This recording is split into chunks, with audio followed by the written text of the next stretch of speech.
Welcome, everybody. I would like to call this regular town council meeting to order. It's December 14th, 2023, and it's Christmas time.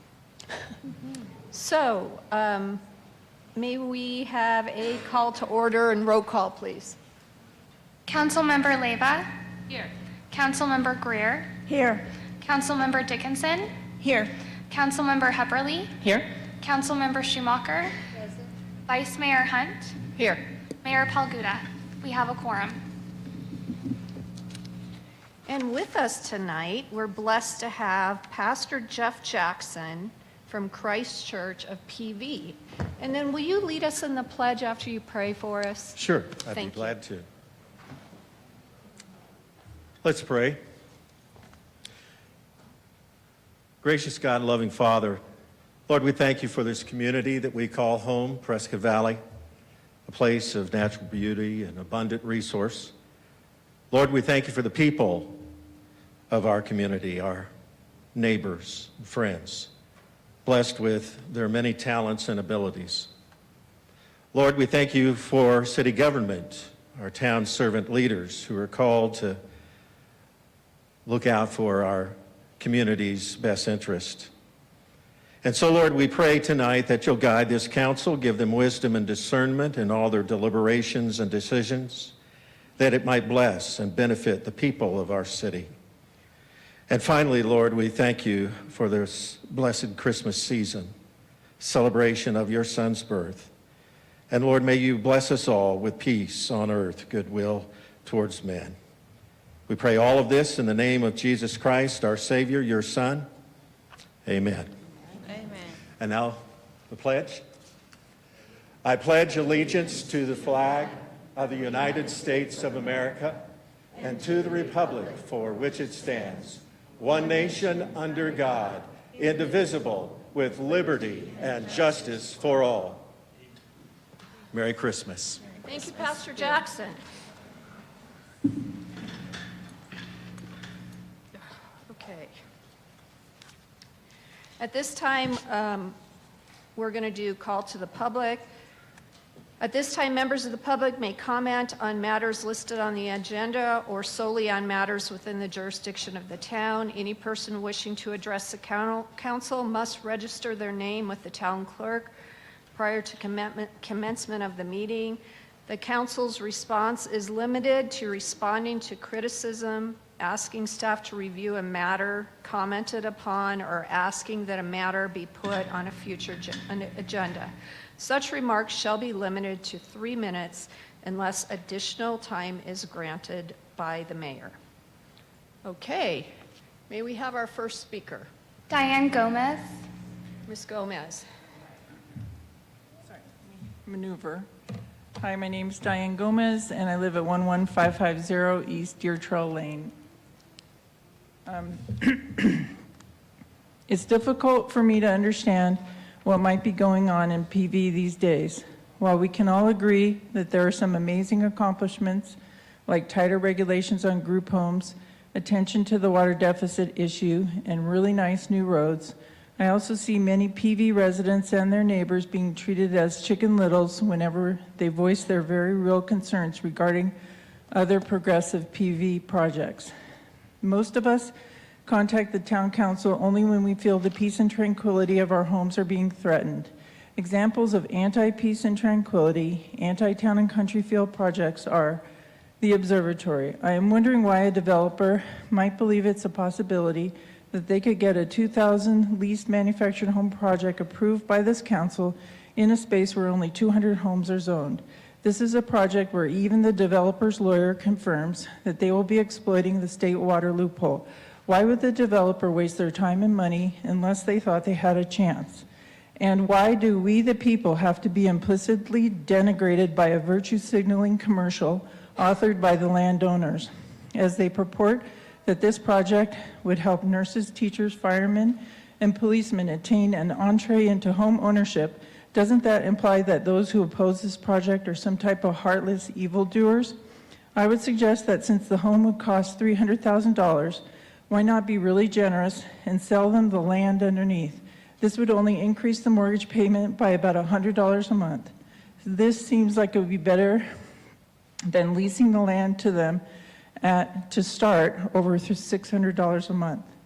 And then there's the blasting pit. This is another residential nightmare offered by the landowners. The pit is to be located within hearing distance of 3 communities, 2 of which are not PV voters. The land in question has a land use of residential in the GPA. This is not blasting mine land use, so the landowners want to change it to industrial land use. And if this request gets by P&Z and the town council, I hear it will go before the unelected Board of Adjustments.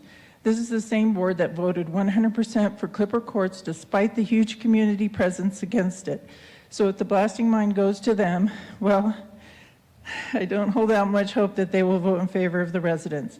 In response to this land use change request, which is considered a minor GPA due to its only being 40-acre parcel, we the people have initiated an official petition to change this from a minor to a major GPA. While this is a lot of work for us old folks, we are trying to help you get the landowners to respect your GPA, which, as the mayor proudly points out, was voted in by a majority of PV voters. Recently, okay, thanks. Thank you, Ms. Gomez. Bill Williams. Mr. Williams. Good evening, Vice Mayor, Council. Bill Williams, longtime Arizona resident with a Master of Science degree in journalism. Some are trying to make residents worried about how much water we have. We have plenty. But if you are concerned for 10 to 20 years from now, that's valid, and it's on the city to plan for that. If you look at the United States Geological Survey's figures and Arizona Department of Water Resources figures, which our town management uses, we are tapping into 2 aquifers, one that you are all sitting on top of right now known as the Agua Fria. It's linked to the Little Chino Aquifer to our northwest, and those 2 are linked to another large aquifer northwest towards Paulden called the Big Chino. Of course, you know an aquifer is not a pool of water. You can't shove a pipe into it and expect it to flow. It's a delicate mix of water, sand, and gravel.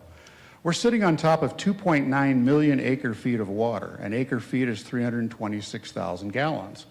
The best guesses say the Big Chino has 7 to 10 million acre-feet of water as well. To put it in perspective, Prescott and Prescott Valley tap into that set of aquifers and use about 13,000 acre-feet of water per year combined. As you know, we are in a joint venture to move water from the Big Chino water aquifer along a 30-mile pipe to Prescott and on to Prescott Valley. As I've stated before, the $150 million pipeline to Paulden could be a pipe dream that could create 100 years of water flow with Prescott's help. But the Phoenix entity, Salt River Project, has its grip on the water rights too, so we may never be able to afford it financially or politically. Costs are being revised right now. 2 of our town's presentations tonight include water rates, and I'm opposed to an increase, and also a new ordinance which could be seen as overriding state law on the rental loophole. The town should be letting the legislature figure that out. Regarding the water studies and water models, they're just wild-ass guesses, and we're using old statistics. But Prescott and Prescott Valley has a large contract with a hydrology and engineering firm to give us the final be-all, end-all water model report. But those old guesses are all we got, and the new team is 2 years late delivering their new water model to us, and that will simply be our next wild-ass guess. Thank you. Thank you, Mr. Williams. Sharon Freed. Ms. Freed.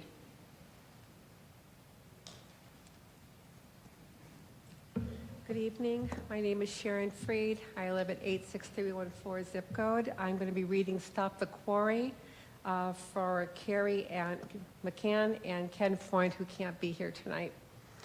We live in Mingus West across 89A from the CEMEX Vulcan Materials Facility located on Fain land. It's like living in the quarry. Fain Signature Group has applied for rezoning to allow for a part-time use sand and gravel mining operation off Old Black Canyon Highway. There is no such thing as a part-time use mine quarry. Part-time is a means of getting a foot in the door. It will just get worse. In 2021, CEMEX got a revision of its air quality control permit for the 89A operation. This increased output from 5,500 tons to 8,700 tons per day, reclassified from a portable source to a stationary source, and added 3 additional rock conveyors to the wash plant. Do you really think a similar move will not be made at the proposed quarry? Fane recently postponed its rezoning request to hear more public feedback. Included in that news report was a Fane public relations release that downplays and dismisses the risks of a quarry in a residential area. Based on our experience, here's what residents can expect. Gritty silt over everything in and outside of the house and in your lungs. This can lead to deadly silicosis and possible exposure to valley fever. There's constant traffic, as many as 3 to 5 trucks per minute, including 18-wheel bulk carriers, cement trucks, dump trucks, and other heavy commercial vehicles that enter and exit the plant day and night. Uncovered loads cause road hazards. We've had to replace all of our car windshields. We have to stop talking on the phone when trucks go by. We can't enjoy our own backyard or have visitors due to continuous noise and grit. Blasting feels like an earthquake and has left 5-foot cracks in our ceiling. Prevailing winds blow huge clouds of dust towards our house. The 24/7 plant operation causes interrupted sleep, no peace during the day, beep beep, rock crushers, unmuffled engine braking. We have to yell at each other when outside in order to hear over the noise. Here is what the rock crusher sounds like at 10:30 at night.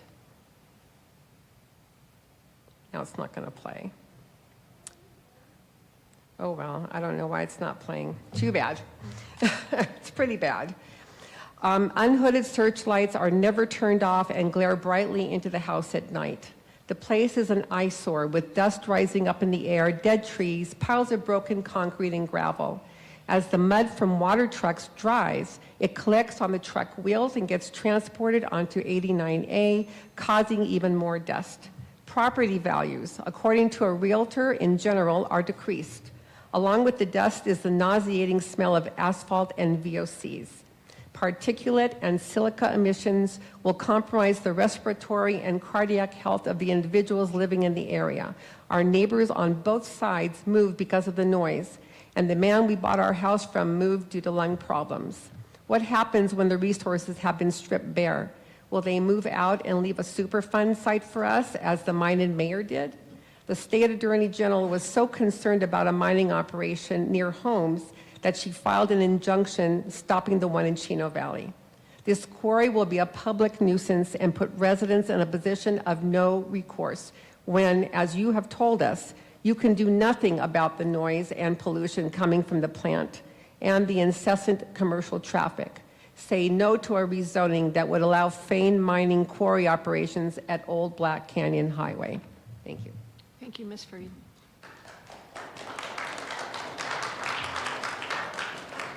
Otano Olivas. Mr. Olivas?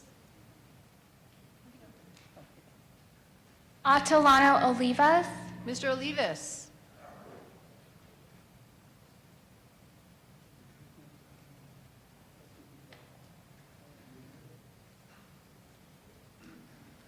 Welcome, sir. Welcome. I'd like to say hi to my Prescott Valley citizens. Mr. Olivas, could you please speak in the mic? A little bit closer for us. I'd like to say hi to the Prescott Valley citizens. Wish them a well, good Christmas, a happy New Year's, a sober one and a prosperous one. Now, I would like to know how many city council members have or are related to real estate. Mr. Olivas, can you just please deliver your comments for us? Oh, I'm trying. Thank you, sir. How many of you are related to real estate? Mr. Olivas, we're not going to do a survey here. We would like to hear your comments, though, please. That's one of the comments. We're having problems right now in Navajo and Saratoga area and also Lakeshore. Okay, we got builders coming in. We don't have the infrastructure to support it. And some realtor companies are pushing this very hard. When we go to the meetings, they talk down to us. They filibuster us. They don't understand that we don't have the infrastructure for it. They're trying to push a lot of traffic through Saratoga. I don't think you people have taken a drive up there and seen it. You haven't seen Lakeshore. The drain ditch there should have been straightened out and concreted in, so you don't have to pull maintenance on it every year, almost year-round. You spend money on it. You spend money on a library that is a complete falter. The design's bad on it. You can't seal the roof because of the way it's designed. You get fungus in there. No, don't spend any more money on that. Spend it the right, correct way. Okay? Fix the drainage system on there. If we have concrete and sidewalks implemented, that takes care of the road chipping away, and also drainage is tied to the sidewalk. We control flooding. Take care of us. Live up to your responsibility. Represent us correctly. Don't anger us where we're put in a corner and we'll start demonstrating. That's the next thing that's going to happen when that project goes through. You'll have demonstrations out there. I will call for them, and I'll organize it.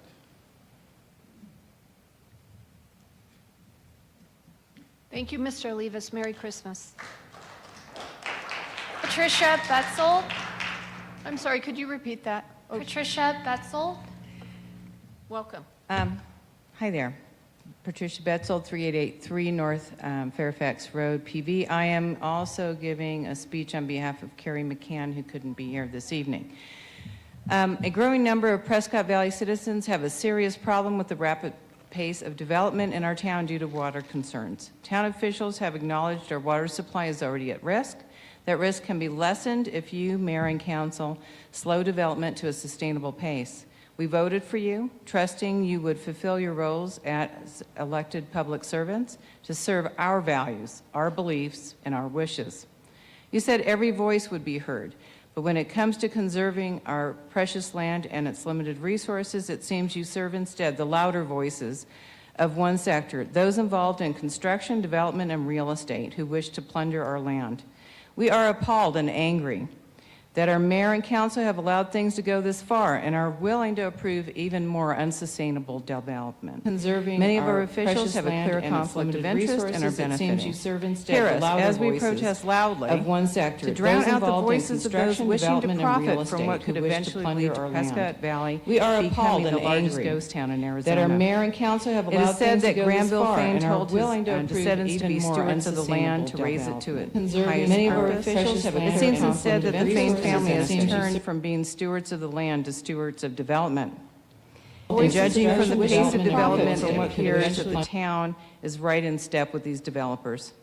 Our voices are being dismissed by the very folks we elected to represent us. We have little issue with thoughtful and sustainable development that will not tax our fiscal and our natural resources, but what continues to occur is unacceptable. We are fed up. We are angry that our quality of life is being threatened by your management, or rather mismanagement, of our diminishing water supply. Our voices are being dismissed by the very folks we elected to represent us. In a May newsletter, the Water Resources Research Center noted that in Yavapai County, the projected population growth rate is double the national average. Drought and climate change, as well as reduction in watershed, pose significant risk, declining water tables, and long-term effects on water supply. Watersheds, if you don't know it, are what move water into streams, lakes, and rivers. So stopping runaway development is a key to solving our water problem. From 2020 to present, the council approved 22 developments with almost 3,000 housing units. And now, developers are seeking approval for Lakeshore 650, the Observatory Senior Living Center, and a mining operation. Add in the villas and Parsons Preserve that have a partial approval so far. That is, ladies and gentlemen, 8,292 housing units right now on their docket to be approved, and that will house approximately 25,000 people. So the housing project, particularly threatening our water supply, is the famed Lakeshore 650. The town's newsletter says navigating challenges, states the goal as prioritizing the health of the Upper Verde River and Agua Fria watersheds. How can we preserve those watersheds if developers are permitted to build Lakeshore 650 right over it and involve massive efforts to move the flow and containment of the river and destroy the watershed only to replace it with contaminated stormwater runoff and sewage. Not acceptable. In time, Mother Nature will take over, and the result will be a collapsed development and a destroyed watershed. Watershed management, if you don't know it, is a term that describes the use of land, forest, and water resources in ways that do not harm the plants and animals living there. And it's Thank you, closely ma'am. linked to conversation. Are We you close? demand this area be conserved to continue its higher purpose. Thank you. Thank you.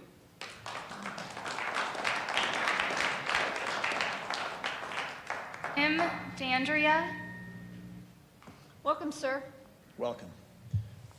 Greetings, Vice Mayor and Council.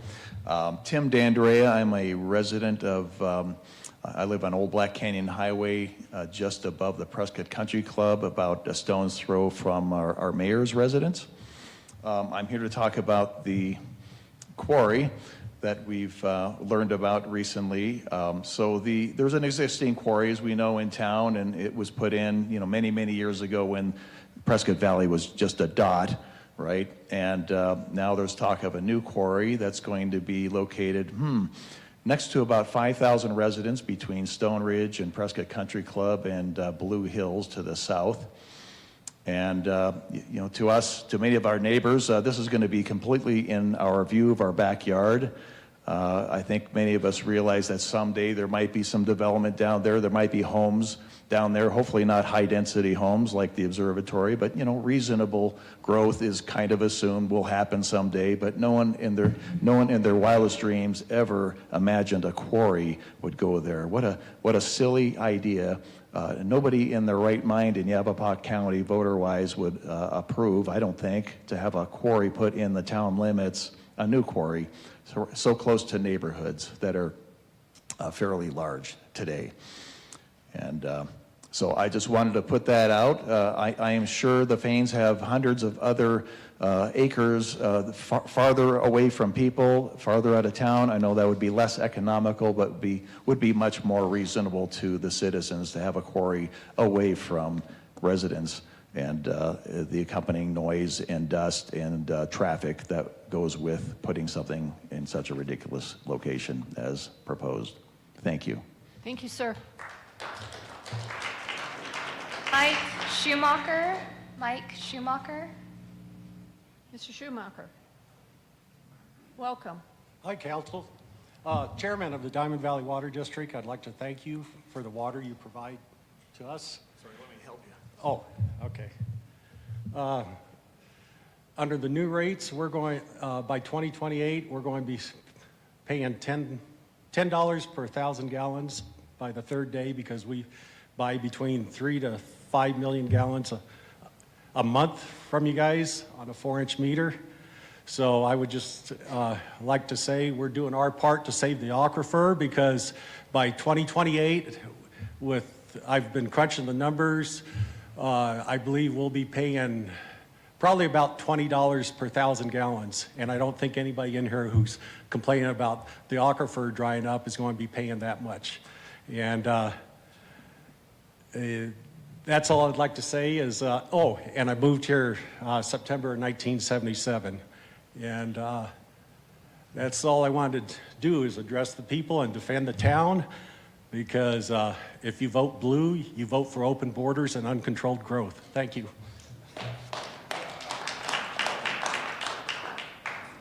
Deborah Winter. Ms. Winter. Debbie Winter, 12963 East Toro Street, Prescott Valley. I wish to voice my support for the proposed non-subdivision residential development water policy. I am an advocate of water conservation.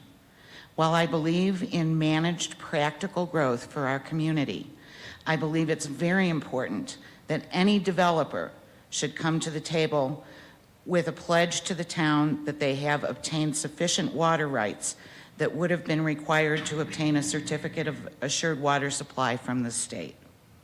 I am appalled that our state legislature has failed to close this gaping loophole, and I applaud the Prescott Valley Town Council for taking action in this matter. Thank you. Thank you, Ms. Winter. Lillian Nickman.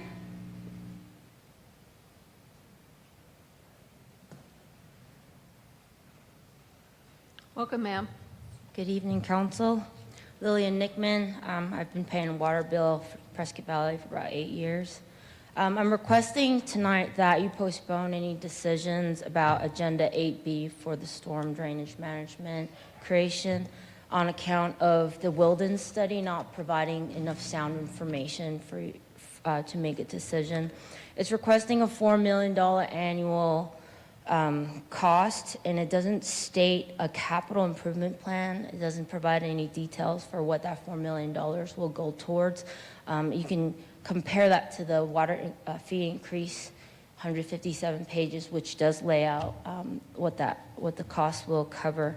So the $4 million arbitrary number, the Wilden plan just said that it was an estimate, and that's to cover a 10-year, $30 million loan, and 30% of that's for operations and the rest of it for what exactly. Now, stormwater management services have been historically funded by the town, yet the Wilden study didn't say how much existing expenditures for maintaining ditches, storm systems, and culverts have cost thus far. There's also no mention of a study for flooding issues in Prescott Valley, and there are no estimates for, quote, proper equipment that will be funded by creating this department. Now, it's easy to scare Arizonans into compliance with the prospect of too much or too little water. But to pay $36 to $96 extra on top of increasing water fees, I think would require more information, more detailed information as to what the cost is. And like the study says, only 5 cities in Arizona currently have drainage fee costs attached to water bills, and that is a very, very small minority in the state, and even smaller if you look at the map for the country. So please postpone your decision about that item today. Thank you. No Ma'am. one else. Ma'am, I hope you can stay for item 8B, and we might be able to answer some of your comments. I'm sorry, next? No one else. No one else. Would anybody else like to speak that didn't get a chance to put, yes, sir, come on up. Good evening, Councilman. We're going to need. My name we're is gonna- Tim Gahn. Okay. I lived here in Prescott Valley for 8 years from the Midwest. I came to Prescott Valley back in 1989, and I thought, this is where I'm going to retire. I came out here 8 years ago, bought a place, and had it all fixed up. And I noticed around town, there's a lot of issues that has to be brought up. Like, for example, like I've been to the city hall. Code enforcer brought up a lot of issues, but it seems like it's not being taken care of. Like on your code now, it says that you're not supposed to have commercial vehicles on your property. Commercial vehicles out in the street. That's one issue that they should address that. Number 2, travel trailers and motorhomes on the property, people are still living in it. And I brought this up to the code enforcer. They only did one place, and that was it. And the problem with the code enforcer, I offered them a year or 2 ago, I'm retired, I offered to do it for free. And I drove from the east side of town to the west side of town. I've taken pictures, wrote down addresses, and all these places I see, the code's all broken. They're still living in it. And I brought this up to the code enforcer. Too many cars on the property. That was it. I went to code enforcer. I talked to one of the gals, and the way she talked, like, I'm retired. I told her, do you mean to tell? She's, well, if the tag's up the current to the west side, you can have as many cars you want. I wrote down addresses. And all these I could have 30 cars on my property, and all the tags up the current, that's okay? And I brought she goes, well, too many cars on the, where I'm from, if you got more than 4 cars, you only drive one, you better get a dealer's license. And I drive around a lot of these places, and there's cars sitting there for months and months. And it's making Prescott Valley look like it's a boneyard or a used car lot. If I was gonna go back home and people say, well, how do you like Prescott Valley? I tell you right now, I would tell them, don't come to the town because they're not doing nothing. Now, a code enforcer tells me they don't have enough help. private properties. There's a lot of issues on private property. Stuff been sitting there for years. Behind my place, there's a motorhome caught on fire. There's all kinds of stuff behind the property that caught the other house on fire, burnt part of it. There's issues right there. They're not cleaning up their property. The problem with the people of Prescott Valley, I pay my taxes, don't tell me what to do. And I said that to the code enforcement. You know what they said? You're right. And what's happened in Prescott Valley, the bubble's already busted. People just won't do. They don't have no respect for people's property. They don't have no respect for City Hall. They have no respect for the law. Even you drive down Navajo, the speed limit is 25 miles an hour. I see them going down Navajo 45, 50 miles an hour.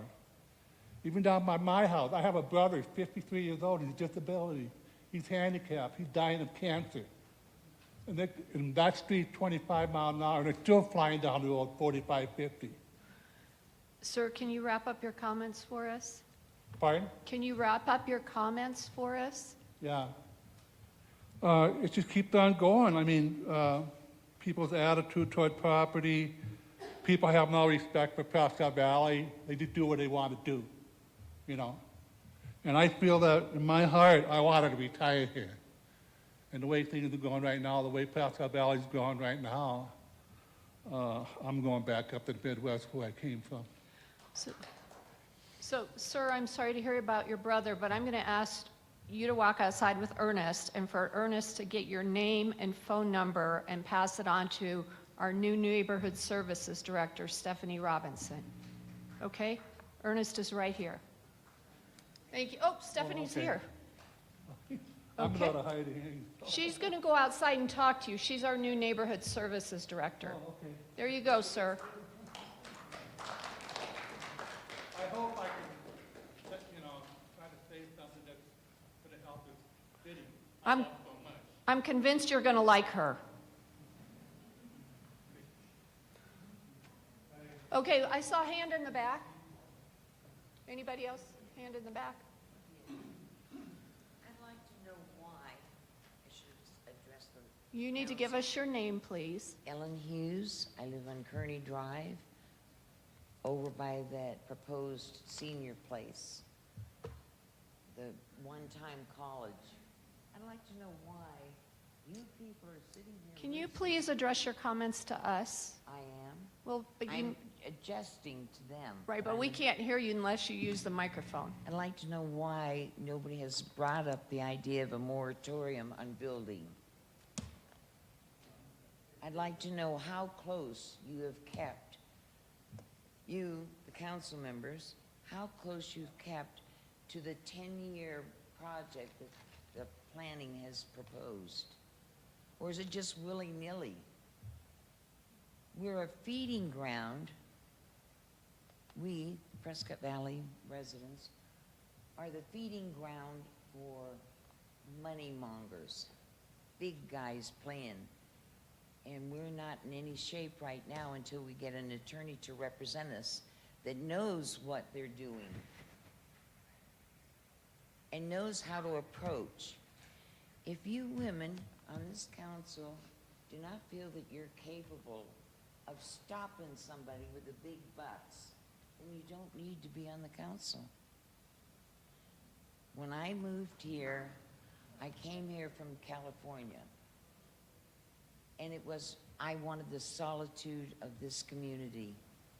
I want the javelinas and the skunks and the damn antelope that used to be around my house. I don't see them anymore. I never locked my door from the day I moved here. Now I do. I've never owned a gun, but now I do. The graffiti is going to start piling up. The cars are going to start coming in, and there's going to be more damage to our roads. Our infrastructure is going to go kaput. You can see right now with these new little areas of medical that are going in, they're popping up all over the place. Why? Because people that moved here are my age, I'm 82. and I might not be around tomorrow or 5 years from now. And they need the medical out there. So all I can say is, has anybody here looked into putting a moratorium on building? Say, just a minute, we're running amok. That's all I have to say. Thank you, ma'am. Everybody got to speak, right? That wanted to? Okay. You'll be our last speaker.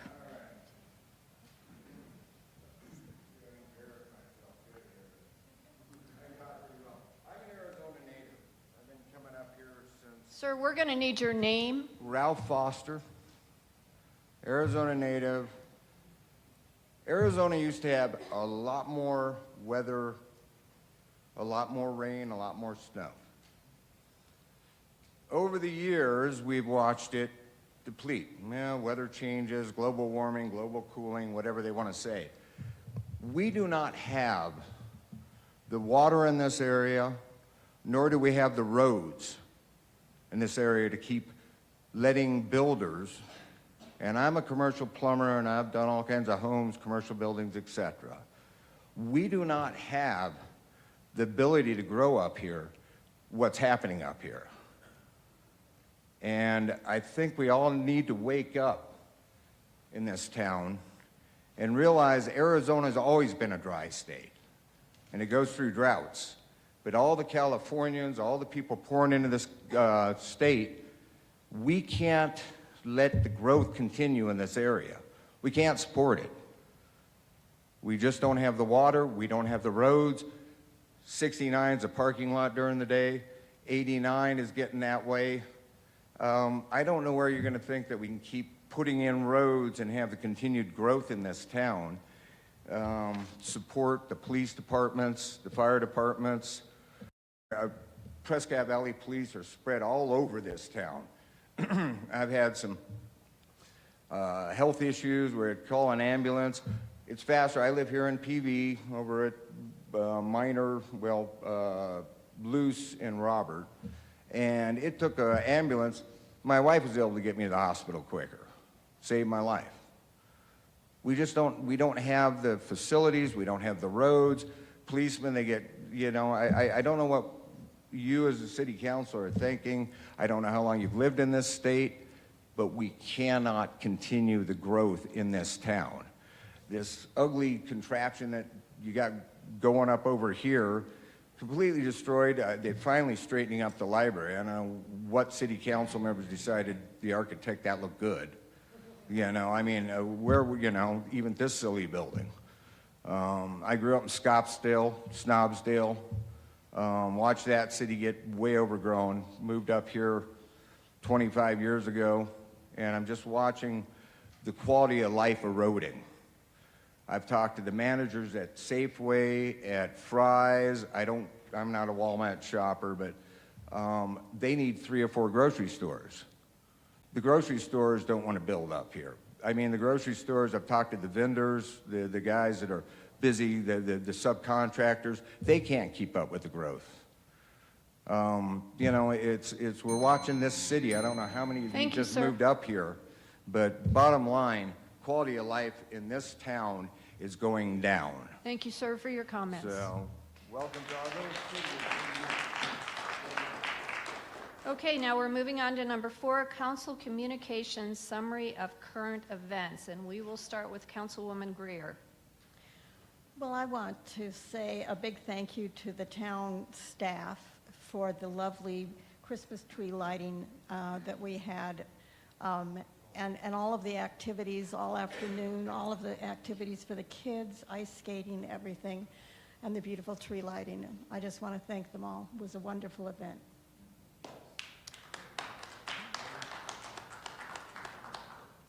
Councilwoman Dickinson. This afternoon, we had a coffee with a cop, and from what I understand, it has been a monthly event, and it is going to go to quarterly after the first of the year. But it was it's been very beneficial for council and for our Prescott Valley Police to attend these events. I had an opportunity to spend some time talking to 4 of our constituents today, and rather yesterday, and it helps to alleviate a lot of what is being discussed, and it is a very beneficial program that the police have. So in the new year, you might possibly put this on your calendar to attend these Coffee with the Cops. They go all over Prescott Valley and try to include numerous businesses, and it's very beneficial not only for the businesses but also for our residents. Thank you. Councilwoman Schumacher. I have the privilege of attending the, I don't know if my microphone's working, sorry. I had the privilege of attending the board meeting for the Casas Senior Center, and a lot of people are thinking that you have to be 50 or 55 to be able to join, and that's not true. I just kind of want to make that fact be clear. You do need to be 18 to join by yourself, but you can attend even if you're a child, so as long as you're with an adult. They offer daily lunches, so if anybody would like to go in for the community affiliation of other neighbors to go down and share a lunch down there, it's pretty amazing what you get for a $6 fee. I don't know where else you can buy an entire complete meal for $6 today. They also do the Meals on Wheels program, and that's open to everybody, whether you just want to have lunch delivered or if you are having knee surgery or something like that, or you can't make it out of your house, you can have lunch delivered. So keep that in mind. It's for everyone. It's not just if you are handicapped or having a problem that needs to be helped. It's even if you just want to have lunch delivered, you can sign up for that program. So I just wanted to let you know they have a lot of different programs there, everything from pottery to dance classes to bingo. They have a thrift center. They have so many things that they offer, and I just thought maybe everybody might want to take the opportunity to get to know the Casa Senior Center. It's located on Spouse and Manzanita down in that way. It's a one-way road. Once you get back in there, it's a little confusing, but currently there's only about 1,500 to 2,000 people, I believe, that are members, and so I think we can grow that with a town of 50,000. I'd love to see everybody come down and at least see what that they have to offer, and I know the bingo is one of the highest payouts, so it's pretty awesome. Thank you. Thank you. Councilwoman Hepperly. I first would like to echo Councilmember Greer's sentiment regarding staff's tireless efforts, not just in Winter Spectacular, but the 4 huge events that we had this year and are starting again in the spring. So get ready: Extravaganza, Red, White, and Boom, Harvest Fest, and Winter Spectacular. Prescott Valley has the hardest working staff in the state, and I appreciate every single one of them, top to bottom. You guys are amazing, and I appreciate you, and keep up the good work.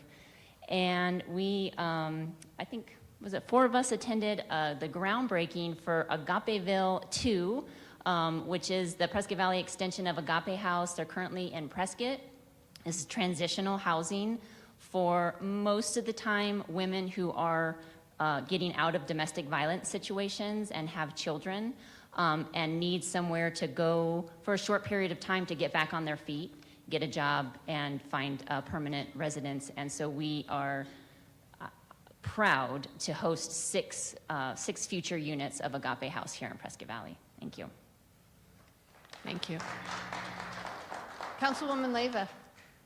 I just want to take a minute to wish everyone Merry Christmas, obviously, because it's the season to celebrate, and obviously to thank our town for such a wonderful job with all the events for the season, and keep up the good work.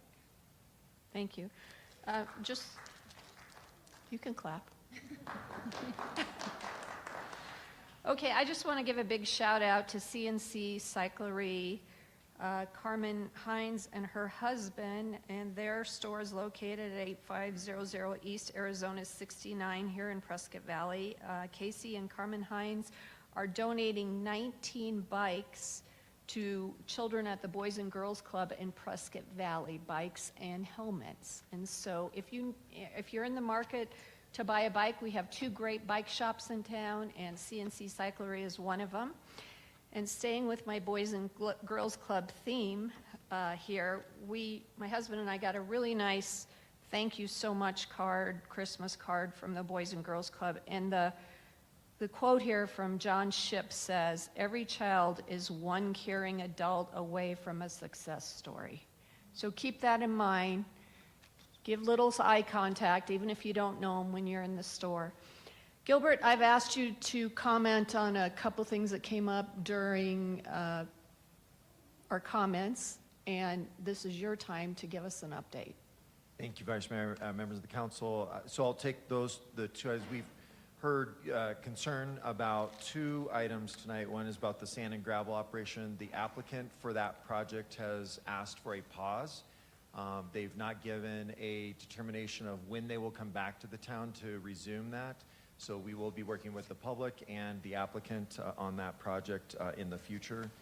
And the observatory was also mentioned. The observatory has not filed anything with the town at this point. They've had conversations with the town. They've given us preliminary types of things, but they've actually not started that development process. So we will certainly let the public know if there is activity being brought forward on that, but at this point there is nothing before the town as it relates to those two projects.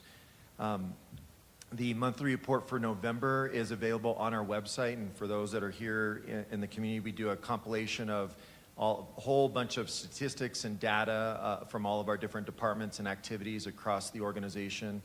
So if you want to have a good insight into some of the things which are taking place within Prescott Valley, the monthly report on our website is available. The town offices will be closed for Christmas on December 25th and also on the 26th.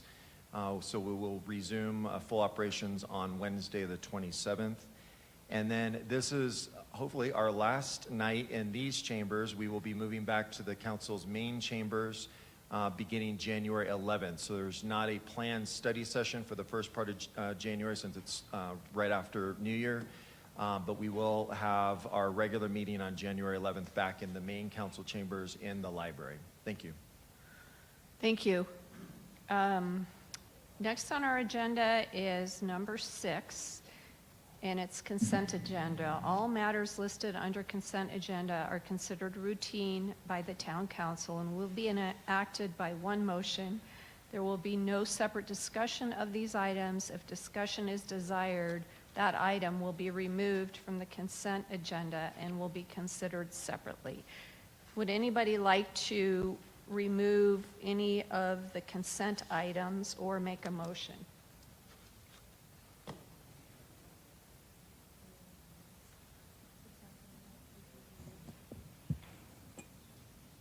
So at this point, do you want us to make a motion to approve? the I thought you consent wanted to agenda? pull 6-0. I thought we already had done that. Okay, I would like to pull 6-0 and make it 8H on our agenda. And with that, would you like to make a motion? Sure. Okay. To approve the consent Yes. agenda? Okay. I make a motion to approve all items listed under the consent agenda by electronic vote. I'll second. All in favor? Oh, sorry. Push your green dots or red dots or whatever dots you want, right? Okay, there we go. Thank you. That passes. Okay, thank you. So we are moving 6-0 to 8H. Thank you, Councilwoman Dickinson. 7A, old business, noise code amendments, consideration and possible action, second reading.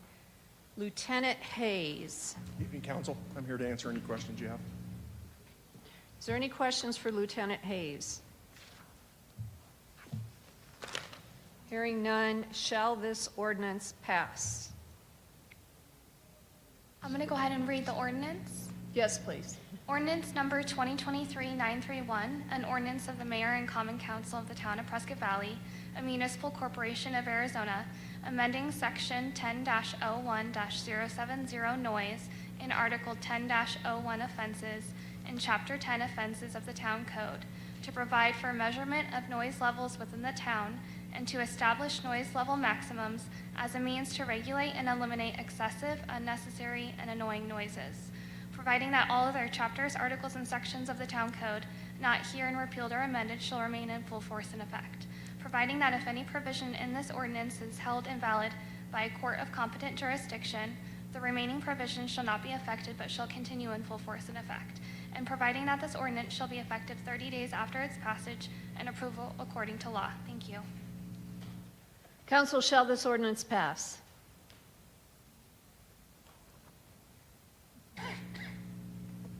That passes. Thank you, Lieutenant. Merry Christmas, happy holidays. Okay, now we are to 8A, which is Prescott Valley Audit and Annual Comprehensive Financial Report, fiscal year 2022-23. Consider and possible action. Ms. Pell. Good evening, We're glad Vice you're here. Mayor, council members. Every year we bring this item before you. We go through an external audit process with Heinfeld and Meach, and Michael Lazon is here to report on that audit and our financial statement. Mr. Lazon, welcome. Thank you for having me. Thank you to the mayor, who's not here unfortunately, but the vice mayor and the rest of the council for having me here tonight. My name is Michael Lazon. I'm with Heinfeld Meach. We're the independent auditors hired by the town to perform a whole lot of services, including the financial audit, single audit, 7 CFD audits, the highway user fund revenue report, expenditure limitation report, Glasser Hill agreed upon procedure, and the entertainment center agreed upon procedure as well. And so I really want to thank Katie Powell, Irina Ormakova, and the whole finance staff, along with any of the departments that we worked with. We kind of have a lot of questions for a lot of different departments, and we appreciate everyone's help in getting the audit done. We're responsible for 3 pages of this 140-page report, and they do all the rest. So we do appreciate their hard work. And so I'll kind of get to the results. If there's any questions, please let me know. So the financial audit is essentially what we're required to do is give an opinion on the financial statements, whether they are materially correct, free from misstatement due to error or fraud. And the good news there is that the town receives what's called an unmodified opinion, which is the highest opinion we can give. Not a statement of perfection. The audit is not designed to catch every mistake, to catch fraud. It's designed to look at the numbers in total and determine if they're materially correct. And we can say with certainty that that is true. The second part of the primary audit we're required to do is regarding the single audit. So because the town receives and expends more than $750,000 in federal awards, we're required to have this additional audit. And so the program that was tested for fiscal 23 was the Coronavirus Relief Fund. And so the good news is again, the town receives what's called an unmodified opinion on compliance with federal requirements. The federal government puts out a list of requirements every year that the auditors are required to look at and say, was this money spent appropriately? Is it being tracked appropriately? All of that. And the good news is, again, we can say that that was done correctly. And again, with the 7 CFDs, all of those received unmodified audit opinions as well. And we had no significant findings that were required to be reported to either the state or to the federal government. So kind of good news all around. Thank you, sir. If that concludes your comments, I will ask council if they have any questions. I have no comments or no questions. I have a comment. Job well done, Katie. I know that the CARES Act money went to not only our Yavaline vans, but it also went to enhancing the exterior portions of a number of our businesses in town. And I know a lot of people benefited from that. And just her guidance and direction and her professionalism and her skills and talents.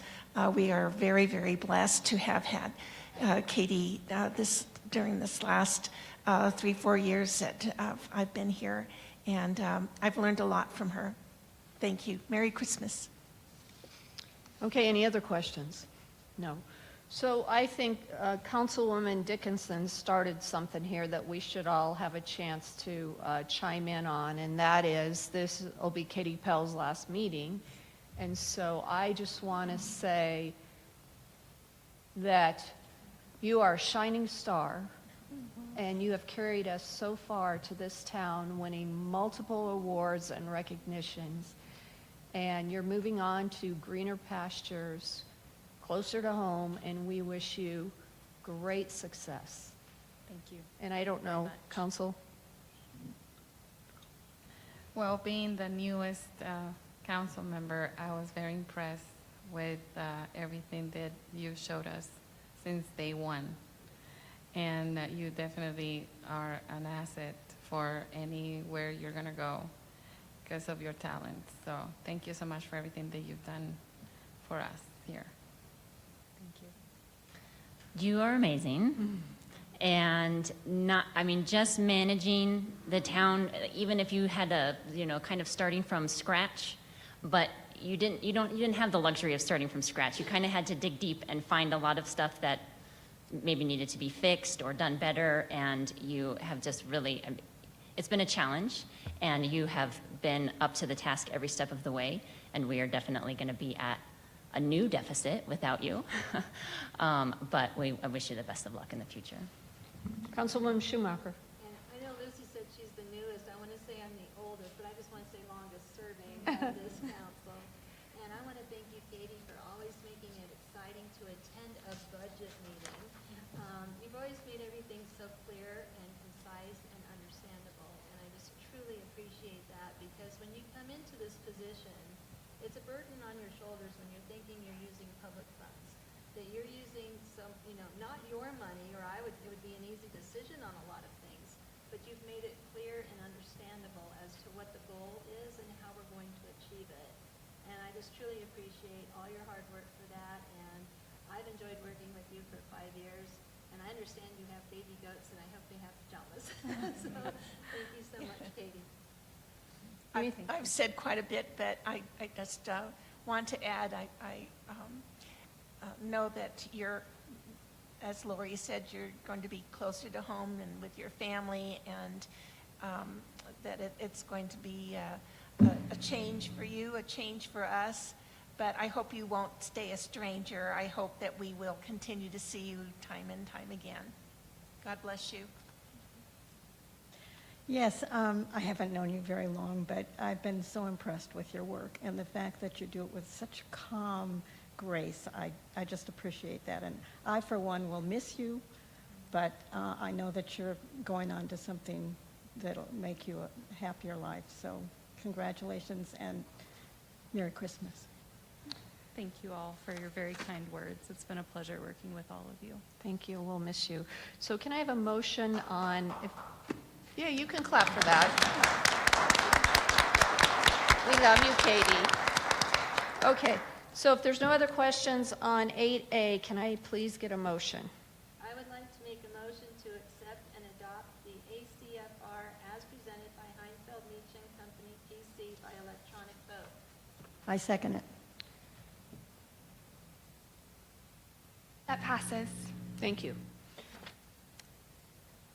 Okay, next, we are on to 8B, and that is revise wastewater and water and add stormwater rates. Consider impossible action. Mr. Wadsworth, and maybe, I don't know if you caught some of her comments or questions, that you can maybe work that into your presentation. Yes. Good evening, Vice Mayor and Council. So tonight, you're here to consider water rate increases and changes, public hearing. And we've been before you numerous times talking about different options.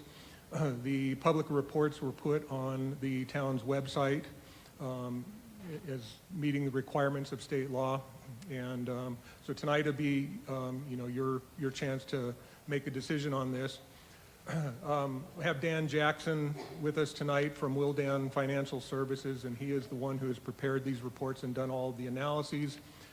He will go through his presentation to inform you as far as what the option is and the guidance we've received from you. And then after that, we can, address any questions and so forth. So I'll turn it over to Dan at this point. Thank you. Welcome, Mr. Jackson.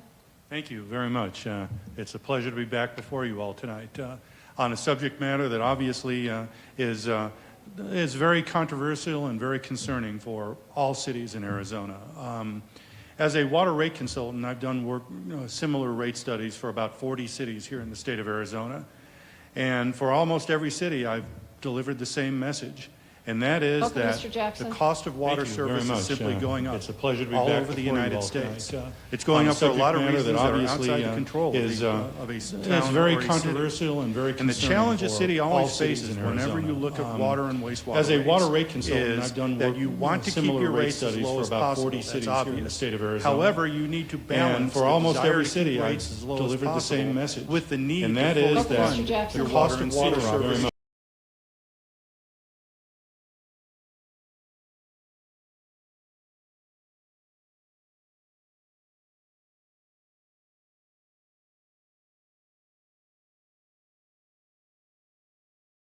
like saying that I could, however, save $100 and for almost every by not city, changing the oil in my car message. with the need and that that is year that later, your cost of water service. So the properly run city has to invest in the future of its water utility to ensure that you will continue to provide that high level of service. Now, whenever a city in Arizona does considers rates, they have to follow state guidelines. However, the state says that for almost every city is to examine the need for the increase. You did that. You then have to file what's called a notice of intent, where you start a statutory time clock to determine whether or not you are going to actually adopt a rate plan. You did that 60 days ago. Then you have to do a public hearing, and that is what we're doing here tonight.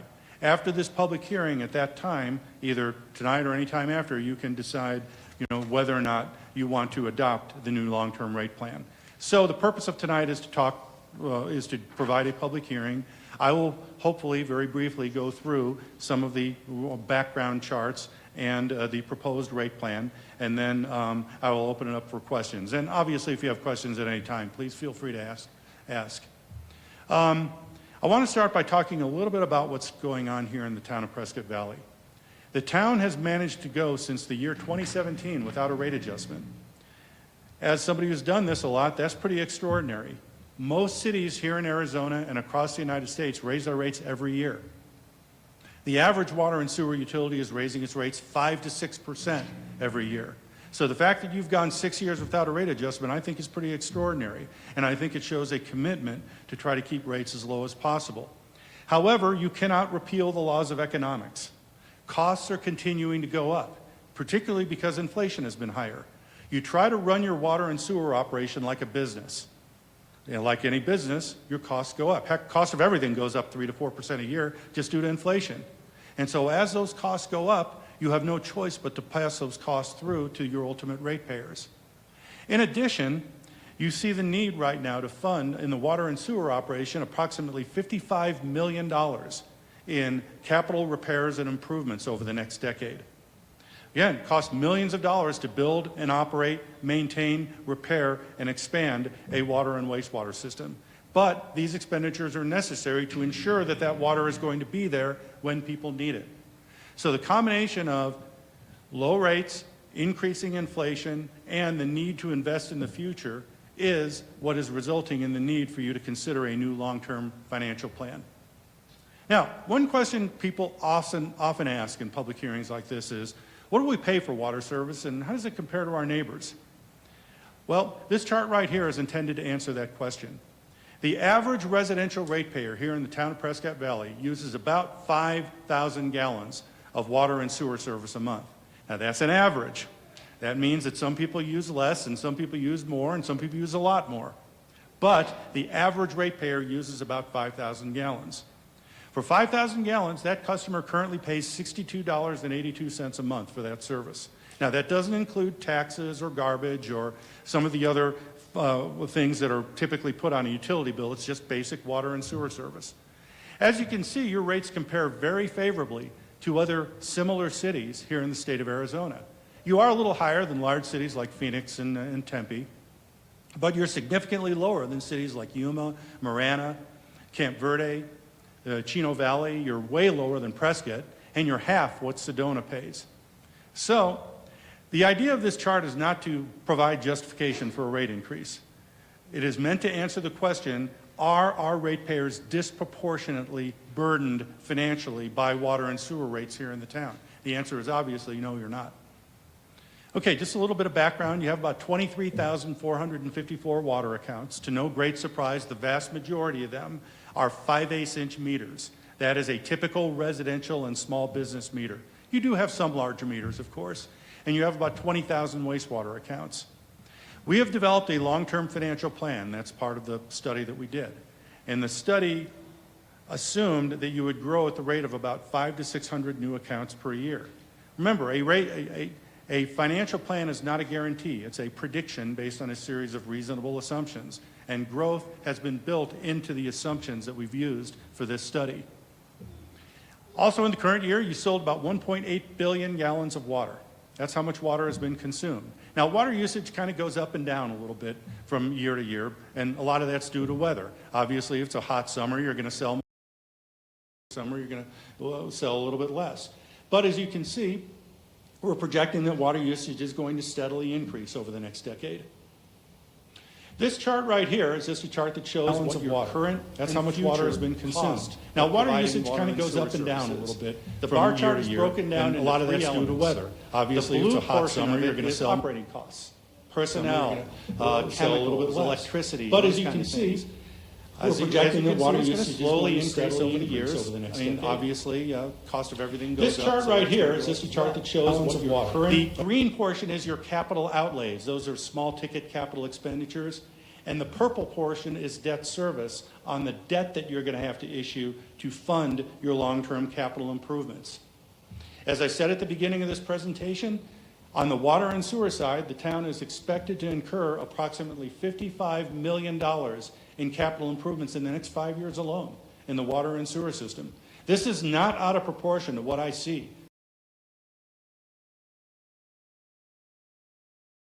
It costs millions of dollars to build a system that will push water through a town as complex and as large as this. And since it costs millions of dollars to build it, it costs millions of dollars to maintain it. $55 million in capital improvements in the next 5 years. As I said, we've got operating costs going up. This is not out of proportion to what I see. So, for that reason, we are recommending that the town implement a 5-year water and wastewater rate plan.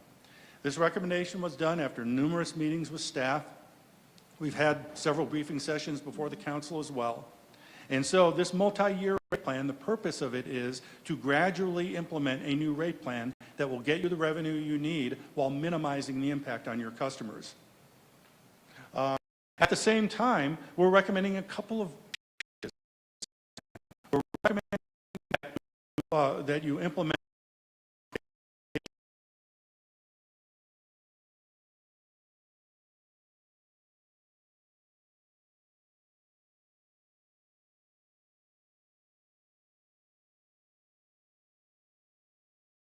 financial disincentive. At the same time, we're recommending a couple of that. So what that means is that you're going to, right now you have a rate plan that the more you use, the more you pay. And so we're recommending getting more aggressive on that rate plan to provide that financial disincentive. At the same time, we're recommending that you implement over a 10-year period something known as meter equivalencies. If you have a, at the same time, we're recommending a couple of several hundred 5/8. So what that means is in terms of how much demand it exerts from your system. The more you use, the more you pay. And so we recommend that we're recommending a minimum charge that reflects the fact that those larger meters have a much greater demand on your system and have a much greater cost of providing service to. And so finally, we're going to recommend that for the residential 5/8 inch meters, you have 3 volume tiers: 0 to 5,000 gallons, 5,000 to 15,000, and 15,000 and above. Why do we have these 3 tiers? Well, as I said, the average usage is 5,000 gallons. So what that means is that anybody who uses up to the average amount of water in the town pays the lowest rate. Only when you use above the average do you begin paying more. And that is what is typically known as discretionary water usage. When you go from 0 to 5,000 gallons, you're using water inside your house, drinking, bathing, that kind of thing. But when you get above 5,000 gallons, you're starting to use more discretionary outdoor water usage. We want that water to be available, but we want it to come at a cost that it is going to make people kind of think twice and be more prudent in how they use their water. So first thing I'm going to do is I'm going to show you the rates themselves. Then I'm going to show you the more important chart, and that is what the impact is going to be on ratepayers. This chart right here shows the rate plan and the projected increases over each of the next 5 years. As you can see, for the 5/8" meters, the current minimum charge is $9, and it is higher for the larger meters, but not really that much higher. We recommend that a minimum charge go up by about 50 cents in 2024, from $9 to $9.54, and then about 20 to 25 cents a month each year after that. But we also see, as you can see, the larger meters, they are starting to get larger, the minimum charge, to be more in line with what it is costing you to provide that service. On the volumetric rate, you can see that that each of the 3 rate blocks go up for each of the next 5 years, but blocks 2 and blocks 3 go up at a higher rate to provide that additional incentive. On the wastewater side, you see the minimum charge going up about 25 cents a month each year for the next 5 years, and the volumetric rate going up as well. Now, what does this mean in terms of what people pay? Well, this is one of the most important charts in the presentation because this tells you what the impact is going to be on an average ratepayer. Let's go back to the average residential ratepayer who uses 5,000 gallons of water and sewer service a month. What that means is, right now they pay $52.82. Under this plan, the monthly bill in the first year would go up by $2.61 a month. For those of you who like the percentages, it's about a 4.9% increase. In subsequent years, we're only talking about $1 to $1.50 a month. So somebody who pays $52.82 today would pay about $60 5 years from now, which is still going to be one of the lowest rates in the area. Now, if you're a larger user, a 15,000 gallon user, your increase is going to be higher in the first year. You pay $88 right now, your bill would go up to $101 in January of 2024. That's the impact of the conservation rate. And as you can see, the impacts are higher in each of the subsequent years because we are trying to implement a greater incentive for people to conserve water. On the commercial side, the increase is about 5 to 6% a year, each year for the next 5 years. So I hate to take these very complex financial plans and try to summarize it in terms of 1 or 2 numbers. I don't like to do that, but if I did, I would tell you all that for the vast majority of ratepayers, the impact of this plan is about $2 to $3 a month in the first year and about $1 to $2 a month each year after that. And what does it get you? It gets you a healthy utility financially and the ability to invest about $55 million in the future of your town's water system. One final thing, you also have what's known as hydrant meters. A hydrant meter is a temporary source of water, and it's for users that do not pay water capacity or resource fees. It's just used temporary, mostly for builders. These meters are very expensive because it requires a lot of a lot of labor. You got to move them around. And so right now you're only charging $24 a month for them. We recommend making that equivalent to a 4-inch meter because that's about what the size of a hydrant meter is.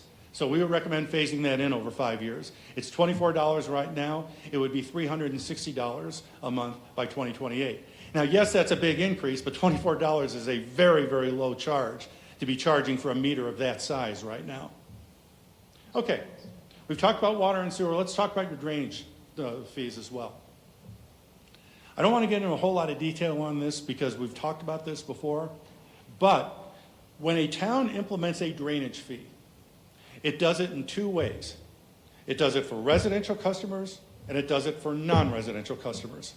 For a residential customer, a city typically does just a flat fee, $2 a month, $3 a month, $5 a month, whatever the amount is.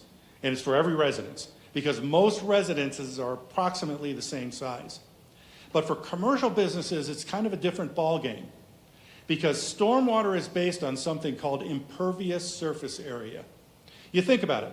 It rains, okay? If you're a big Walmart with a big parking lot, you're going to get a lot of runoff on that rain. You're going to get a lot of stormwater because you've got this big parking lot and you've got this big building. And so that's a commercial business. Well, a mom and pop flower shop is a commercial business too. So you shouldn't charge the same amount to Walmart as you do to a mom and pop flower shop. So what you do is you determine how much impervious surface area is being generated by each commercial customer. And that's what the town did. Town staff deserves a lot of credit for a lot of effort they put into looking at maps and determining what, for every single commercial customer, how much impervious surface area that customer had. This chart right here shows that for your commercial customers, you know, about half of them have 2,500 square feet or less of impervious surface area. You don't have that many that are real large, that are over 10,000 square feet, but you do have some. And they are going to pay a proportionately higher fee under the proposed stormwater fee.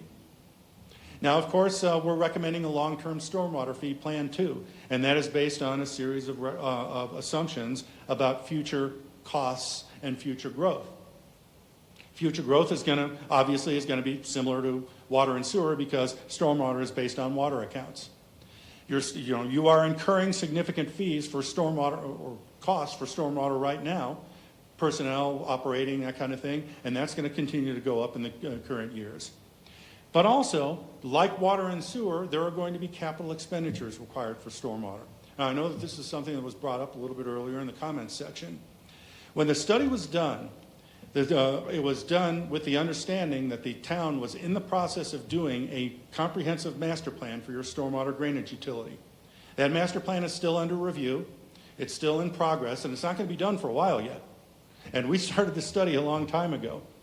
And so town really had two choices. One was to just kind of put everything aside until the master plan was done, in which case you'd lose a couple of years of the ability to collect fees to recover your stormwater costs.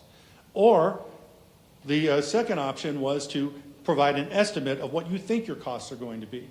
And so we met with your town staff. We spent a lot of time talking with them about it. And we came up with a basic estimate of what you think your capital stormwater costs are going to be. And it's going to be about $40 million over the next 10 years. Now, it may be a little more. It may be a little less. But it's going to be somewhere around that amount. And so for that reason, since we know approximately what the number is going to be, we recommend that you go ahead and set a fee that will recover that amount. Now, if it comes out that if the master plan comes out and says, nah, you only need 15 million, then you always have the ability to come back in and adjust your fee accordingly. I don't think that's going to happen. I would bet that it won't. But if it does, you always have the ability to come back in and revise it. But the $40 million represents our estimates and staff's best estimates of what you think the capital projects are going to be at this time. So, to no great surprise, you don't have $40 million. You're going to have to issue a lot of debt for stormwater too in order to fund those costs. This chart right here shows that right now you're incurring about $500,000 to $600,000 a year in stormwater costs, and that amount is expected to balloon up to almost $3 million a year by the year 2032. So, like water and sewer, we're going to recommend that you implement a 5-year stormwater plan. You set an initial residential stormwater fee of $3 per month per account, with that fee going up by 50 cents in 2025 to $3.50 to $4 in 2026 and $5 in 2027. On the commercial side, we recommend setting a fee based on how much impervious surface area you have. As you can see, we would phase that fee in over a 3 to 5 year period. If you're a small commercial business, you'd pay the same amount as the residential. But if you're a larger business, you would pay a proportionately higher stormwater fee. So, just like water and sewer, it would be a 5-year plan. So, there aren't that many cities here in Arizona that have stormwater fees right now, but they are becoming very, very popular. In the Dallas-Fort Worth area where I live, stormwater fees are prevalent everywhere. And as cities develop, you're going to see many, many more cities here in Arizona adopt a stormwater fee in the next decade. This is just a comparison of the cities that we could identify that have it. A $3 fee right now is right about in line with what the cities here in Arizona that are charging stormwater fees charge. And even the $5 fee 5 years from now is still going to be fairly well in line with what these other cities charge, assuming, and this is a big assumption, that they don't increase their stormwater fees as well. So you'll be happy to know I'm to my very last slide. I just really want to emphasize a couple of very important things. Nobody ever wants to see any increases. I mean, nobody ever wants to pay more for anything at any time for any reason. And as somebody who's been doing this for 30 years, I can tell you that I have never given a public presentation on rate increases where I've had people come up to me afterwards and say, thank you very much for raising my rates. I really appreciate it. They don't say that, but I have had a lot of people say, I don't like it, but I understand why it needs to be done. And I understand that it is an investment in the future of the community. We want good service. We want to pass down to future generations a water, sewer, and stormwater system that is in as good a shape as the one we inherited. It's never an easy thing to do to raise rates, but this rate plan, both water, sewer, and stormwater, will achieve those objectives. It'll ensure that you remain financially healthy. It will ensure that your utilities operate on a standalone basis and that you will not need general fund support. 30 to 40% of utilities in the United States charge rates that do not cover their costs, which means that for 30 to 40% of cities, their general fund is subsidizing their water rates. You are not doing that. You have never done that, and this plan will ensure that you never have to do that. All you're asking your ratepayers to do is pay what it's costing you to provide that service, and that you're not making a profit on this. You're just covering your costs. And probably most importantly, all these costs go right back into the city. The $55 million of water and sewer improvements are for assets that you will use and future generations of residents will use as well. And finally, you will do this with water and sewer rates that will remain at or below that of most of your competitors and most of your neighboring cities. I strongly recommend that you implement both rate plans tonight. And with that, I'd be happy to answer any questions you have at this time. Okay, questions for Mr. Jackson? What? No, sorry, sir. I'm asking the council. Vice Mayor, you probably open the public hearing and then question. I'm opening the public hearing. Now, questions from council. No questions. I don't have questions per se, but I want to say thank you for your presentation because I think you answered so many questions here tonight. And I truly appreciate how you have put it in perspective for everybody. So thank you so much. For that, Thank you. I want to give you an ovation. So Thank you. Thank you very much. I have no questions. I would like to, for the record, say that we did receive an email from Melissa Barcelona, which staff has looked at. And I also want to say that, Mr. Schumacher, if you have further questions, they can talk to you afterwards. But you're welcome to speak here again because the public hearing is open. And then if you have questions too, you can come up and ask them. So the public hearing's open. If anybody, yes. You need to come to the podium and speak in the microphone, please. Oh, sorry about that. Mr. Olivas.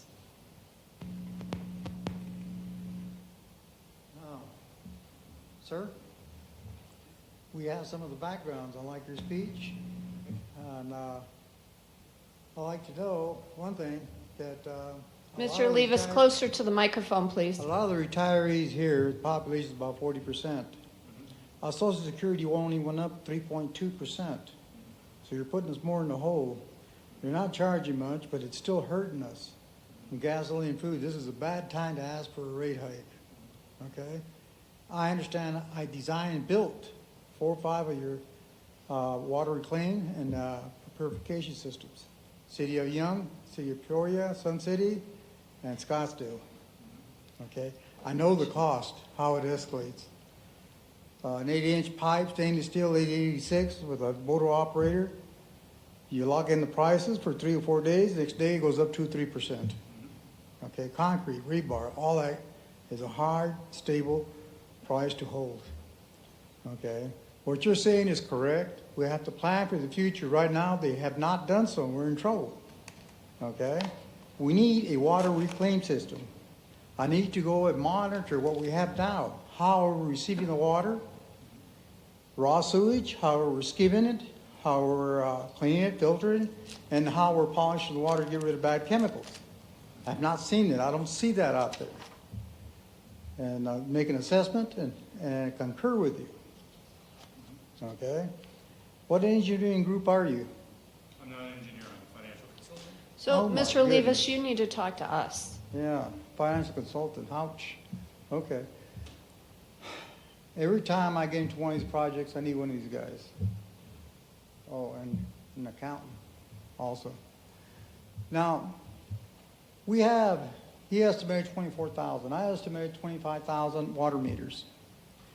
He talked about water conservation. That's a very important thing here in the state of Arizona.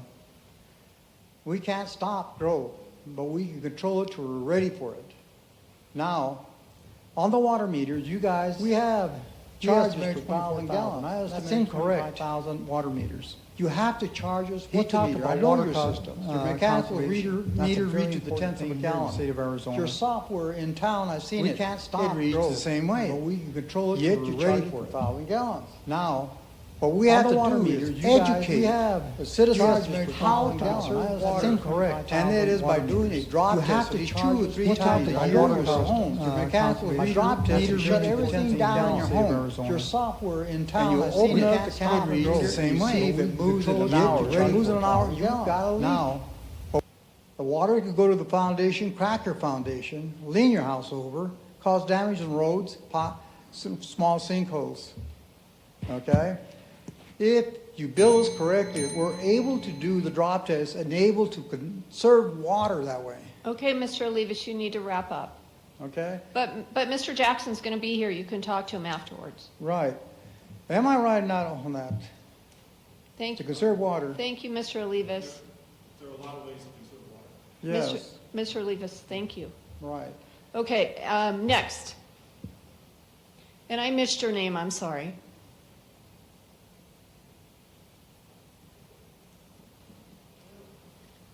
Lillian Nickman. So I had questions about the first water rate adjustment, which I'm cool with it. You know, things cost more, I get it.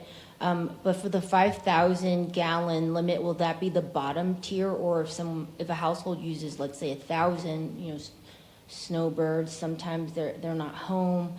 Will it be a fixed rate for 5,000 at a minimum, or are there tiers? There are tiers. You charge per 1,000 gallons. Okay, that's what I was wondering. That's all I had. Okay, and then for the second part, the drainage, it's easy to say ask for money now and we'll figure out how to use it later. When you're talking about a master plan that has so much information go into it and it hasn't been approved, and then to say to citizens who are paying for it that we'll collect your money now for services that we'll decide on later, I think that's asking a lot. Like I said, there's not enough information.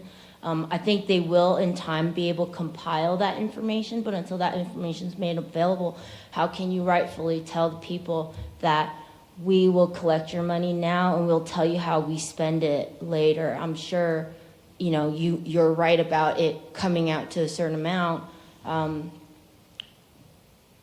Does that make sense? That's all I'm saying. I'm not saying don't approve. I'm just saying there's not enough information at this point. You know, the study, the difference between your rate increase study at 157 pages and then 57 pages for your drainage study, saying that, you know, it's becoming popular. Well, you know, it's trending to charge your citizens a fee for a master plan that hasn't been approved. I think that's asking a lot. I think it would be auspicious to proceed as if, is all I'm saying. Thank you for your information. And Vice. I want to refer you, we had a very detailed study session on the drainage plan today at 3:30. So you can go back and watch that, 4 o'clock. You can go back and watch that drainage study. And we're not allowed to charge more than what we need to fix the system. So if when that study's done, and I think, Ms. Reuter, you said 9 months? 9 months.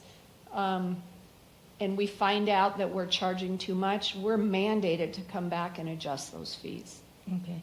I do have a separate question. So historically, the town fund has been paying for drain water management. Why is it that it can't continue with, the mayor mentioned that, the town fund's at the largest pool it's ever been, $59 million. Why is there now, why do you need more from a separate fund? Vice Mayor, if I could, and I think you have some really good questions. We are starting from scratch. Right. And parallel to this, and the Vice Mayor mentioned that we are doing a comprehensive drainage master plan. But right now, what we've been doing in terms of our operations is we take our street staff, which is a very limited number of staff that we have, and they also have been doing all of the drainage work for the town. As any of you can guess, what happens when you overload staff and say, okay, you've got to not only maintain all the many miles of roads and do all the drainage, we compromise. We're not able to maintain everything at the level that our residents expect.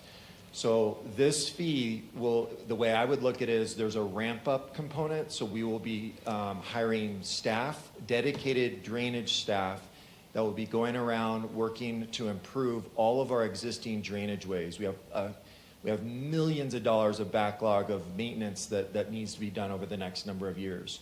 So the first part of this fee, the first several years, is really going to be just getting the maintenance program up and running. And then as we finalize the drainage master plan, we already know that we've got a long list of different major drainage projects. We have to price those out, and that will all be part of the eventual funding for the drainage fee. So this first part is just to get this program up and running, so we have more dedicated staff who are more responsive to the needs of our drainage system. So our residents will immediately begin to see improvements by having a dedicated crew who are going to be highly responsive to drainage issues throughout the community. And is this for culverts not belonging to residential properties? It's my understanding that according to town code, culverts have to be cleaned out by the property owner. So this is for outside of that realm. So, I'm sorry, Mr. Davidson, I really encourage you to watch the study session so you could see the degree of the need with regard to drainage. And then you are welcome to come in. I would love to meet with you again. I know Mr. Davidson would meet with you. So that's my recommendation to you. Okay. All right, thank you. And thank you for your comments. I appreciate them. Any other public? Oh, yes, Ms. Winter. Debbie Winter. I live in Quailwood homeowners development, and we have drainage issues, and I'm going to speak specifically to the drainage rate increase in my remarks. I want to speak in favor of the increase. I've attended presentations by West Engineering consultants that are doing the master drainage study, and the results show that there are many and major drainage issues that need remediation in order to avoid future flooding issues or to fix current flooding issues. The current budget does not allow for sufficient funding of these projects. We have some of the lowest water rates in the state while living on some of the most flood-prone land, and that includes Quailwood. We are surrounded by washes and by floodplains, and we already have erosion occurring. And according to West Engineering consultants, we are not even in the top 10 areas that need to be remediated in this town. Many of our developments are built on or are near floodplains. This is not the fault of our current town council or town manager. However, they've been left to fix the problems they've inherited. The only way they can do that is to raise the money needed through this increase. We don't get any income from property taxes and rely solely on sales taxes for revenues. And our sales tax rate is already high compared to some of the areas in the state. While none of us likes to deal with increased expenses, This is necessary to protect the homes and livelihoods of the residents of Prescott Valley. Thank you. Thank you, Ms. Winter. Yes. Patricia Betzel, 383 North Fairfax Road. So we're talking about flooding, we're talking about floodplains, we're talking about costs. So I'm going to bring up Lakeshore 650, which Lakeshore itself is built on top of a wash. There's a giant ditch along the entire length of it that you could drive a bulldozer in and couldn't see it from the road. That confluence meets with the Agua Fria River floodplain, which also meets right there at Lakeshore Drive when it crosses that area with the Coyote Springs floodplain. All of three of those supposedly are managed by FEMA, and twice a year during the monsoons and during the springtime, that entire basin, which is, I took a wheel out there, it's approximately 2,000 feet wide. The residents have photographs of that water going all the way up to the road, which is probably a good 20 feet, it fills with water.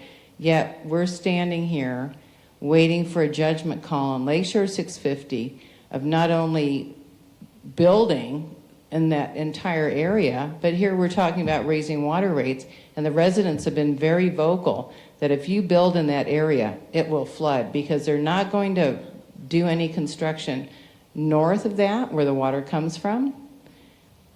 Who the heck knows what's going to happen when that water comes? Yet, we think it's a reasonable request from the Fanes to allow them to construct there. You should take a look at the next big rain, and you'll see how much water is in there.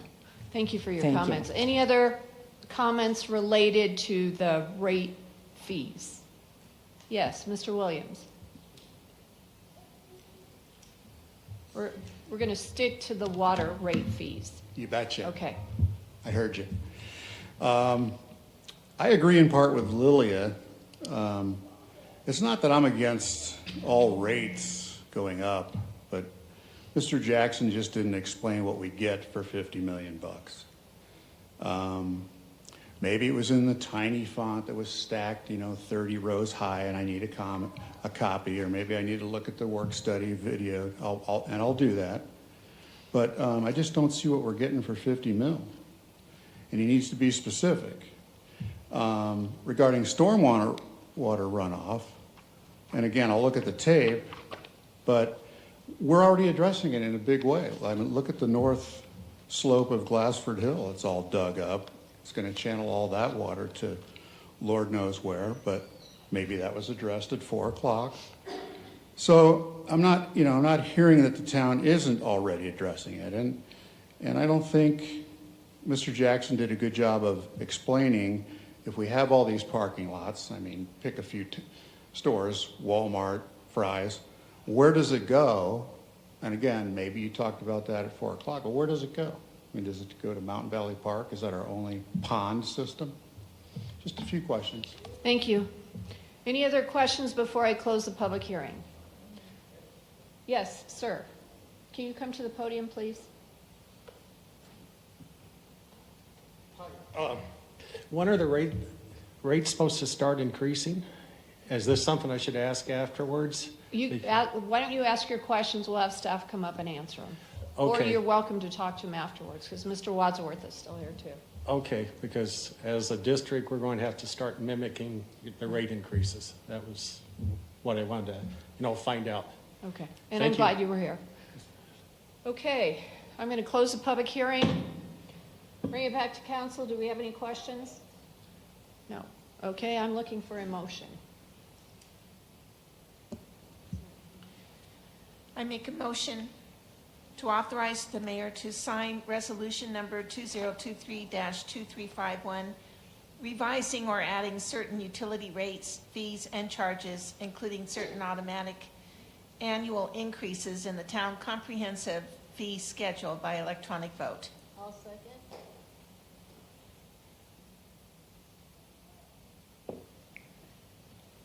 That passes.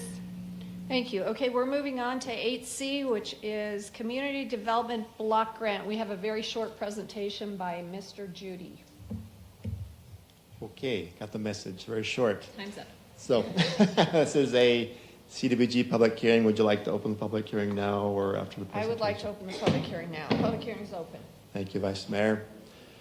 So there are 3 funding mechanisms for CDBG projects in Arizona. One is a regional account. That means we get funding every 4 years through NACOG and through the Arizona Department of Housing. It's funding we're pretty much guaranteed to receive as long as we come up with an eligible project. There's also a state special project round, which is an annual competitive round of funding for CDBG funds as well. There's also entitlement status. When cities reach a certain threshold in size, they're eligible to become an entitlement city, which means they get funds automatically every year working directly with HUD. The town is already eligible. We have deferred that status. We have discussed moving into that entitlement role possibly next year and moving that into our new neighborhood services department with our director, Stephanie Robinson. So here's to you, Mrs. Robinson. Sorry, she probably hasn't heard that before. But we are looking at possibly putting our budgeted grant position in neighborhood services to cover this. So the use of CDBG funds, 51% of the persons who benefit must be low to moderate income, or the project must eliminate slum or blight, or the project must solve an urgent health hazard. So the types of projects that you can use with CDBG funds include public infrastructure, community facilities, housing, public services, economic development. For the competitive round, these state special projects, there are some additional requirements. You have to complete the environmental review and submit that with your application. The design must be complete, and you can only submit one project. That's true for the regional account project as well. These are the prior CDBG grants that we've been awarded. On the left column are the state special projects totaling about $2.8 million. On the regional accounts, almost $3 million over the past several years. I'm going to go through these really quick to show you some before and after pictures. This is the loose drive multi-use path before and after. This is the loose drive improvements. This is one of my favorite pictures. You may not be able to see it, but there's a father walking his young son along the edge of the curb, so we were able to remediate that. This is the path along Windsong Drive that we were able to complete. Additional improvements along Windsong Drive. We also used HERF money to enhance that project. And you'll see most of the projects that we've tried to accomplish with the CDBG funds are adding sidewalks close to our schools to provide better and safer access there. This was more improvements along Long Lake Drive leading up to Bradshaw Mountain High School and Glasser Hill Middle School. The Boys and Girls Club was a recipient of 2 grants. Actually, the town received the funds. The Boys and Girls Club building is a town-owned facility that we leased the Boys and Girls Club. I believe we charge them $1 a year, but they pay for half of the utilities. The first expansion, just over $600,000 in CDBG funds. That was matched by over $800,000 in private funds that the Boys and Girls Club raised from the Fain family, the Massey Foundation, and the Phoenix Suns Charities. The remodel was again $762,000 in CDBG funds. The rest we used ARPA funds to complete that project. Civic Drive connected some improvements, the apartment complexes up through to the AAEC High School across the street here. Cattle Track Drive, again, this is a sidewalk leading up to Coyote Springs Elementary School. The last one we completed was actually a Yavapai County CDBG award. The counties are allowed to pick 3 projects. They selected this as one of their projects. So this was just finished this past year. With our next funding round, the regional account, we would like to propose to the council to continue the improvements of Cattle Track Drive. You can see the sidewalk just ends right about at Yucca, so about halfway along Cattle Track. We would like to continue that all the way down to, I believe that's Roundup, and then with a little jog over to Viewpoint to provide some connectivity there. For the state special project round, we would like to consider replacing the playground at Antelope Park with one that is ADA accessible, one that can serve kids with special needs better. A lot of what that includes is the soft rubber surfacing along the entire playground, which is very, very expensive. These are examples of some accessible type playgrounds. And again, this is a competitive round, so we're not guaranteed to receive funding, but we can make an application.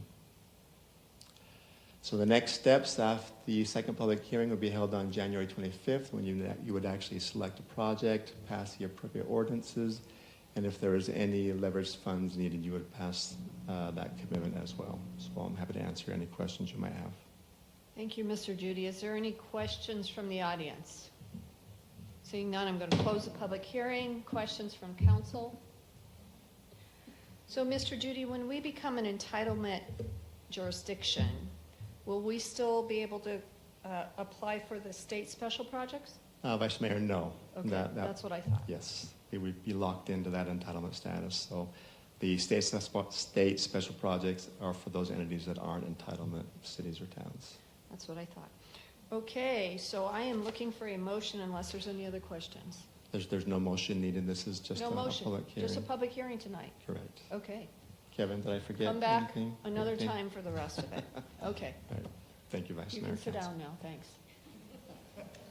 Thank you, Mr. Judy. Okay, we are now on to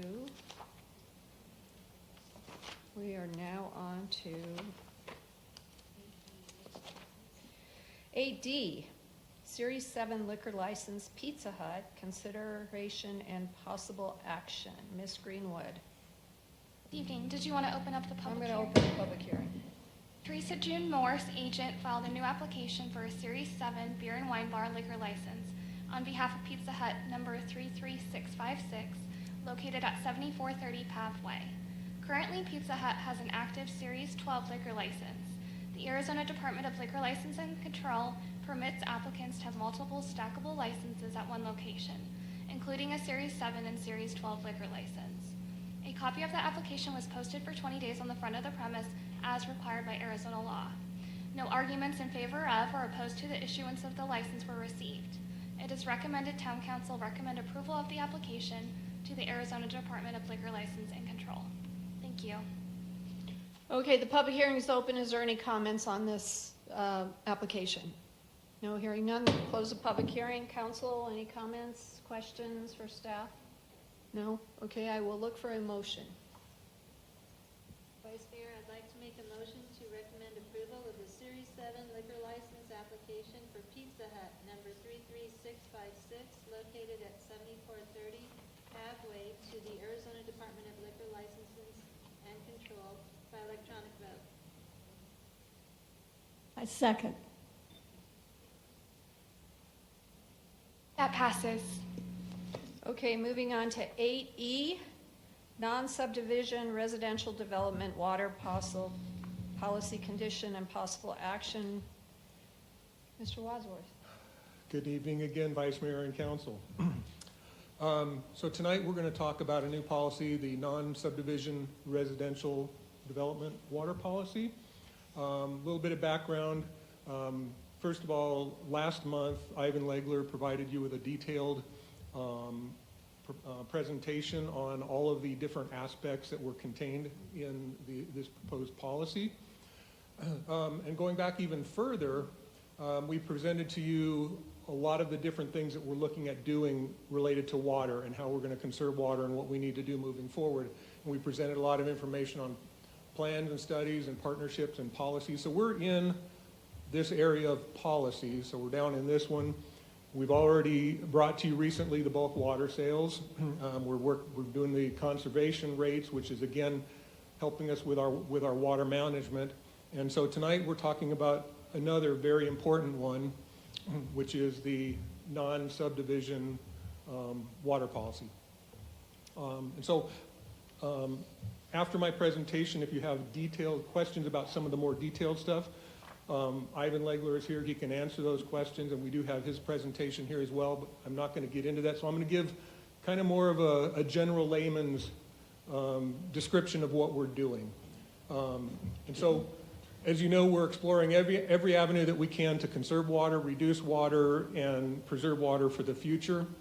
As I mentioned, we previously adopted the bulk water sales policy and implementing the rate schedule and looking at stormwater recharge options to help get water back into the aquifer as much as we can. So with subdivision, so the policy is going to talk about non-subdivision development, and so I'm going to compare that to subdivision development, which by law, new subdivisions cannot use groundwater, okay? They have to find existing water rights and buy them from somebody else, so it's not new water rights, it's existing water rights. Or they have to find other sources of water, which could include town effluent, if they could find surface water rights somewhere that were in this area and they could buy those and then do that, or extinguish irrigation rights and use those. And then they have to go to the Department of Water Resources with that, and the department analyzes all that, and if everything looks good to them and they agree with the water rights, they will issue them a certificate of assured water supply. So that's all done at the state level, right? So that's what a subdivision has to do. Non-subdivision residential, which could include apartments, mobile home facilities, the build-to-rent communities that we're seeing very popular now, don't have to go through that. In fact, they don't have to bring water at all. Essentially, that's a loophole in state law. So potentially, we could get these types of developments coming forward, and we may see that's the only type of development coming forward, and they could say, we don't have to bring water, we want to grow, approve our development. As a town, we're saying, look, we've got a finite water supply up here. We can't do that. And so even though the state has not done it, we are moving forward and implementing a policy that says, as a non-subdivision development, you must meet the same criteria as a subdivision. And we are going to manage that policy until such time that the state may actually pass regulations then that would supersede what we are putting into place. So we're telling them is, if you're an apartment complex, well, you need to go buy water rights from somebody that has water rights in this area, or find another source of water. You can bring those water rights to the town. We will look at those. We will use the same spreadsheets that the Department of Water Resources uses to determine what quantity of water is needed for that development, and they will have to show us that they've got those water rights or that alternative water supply.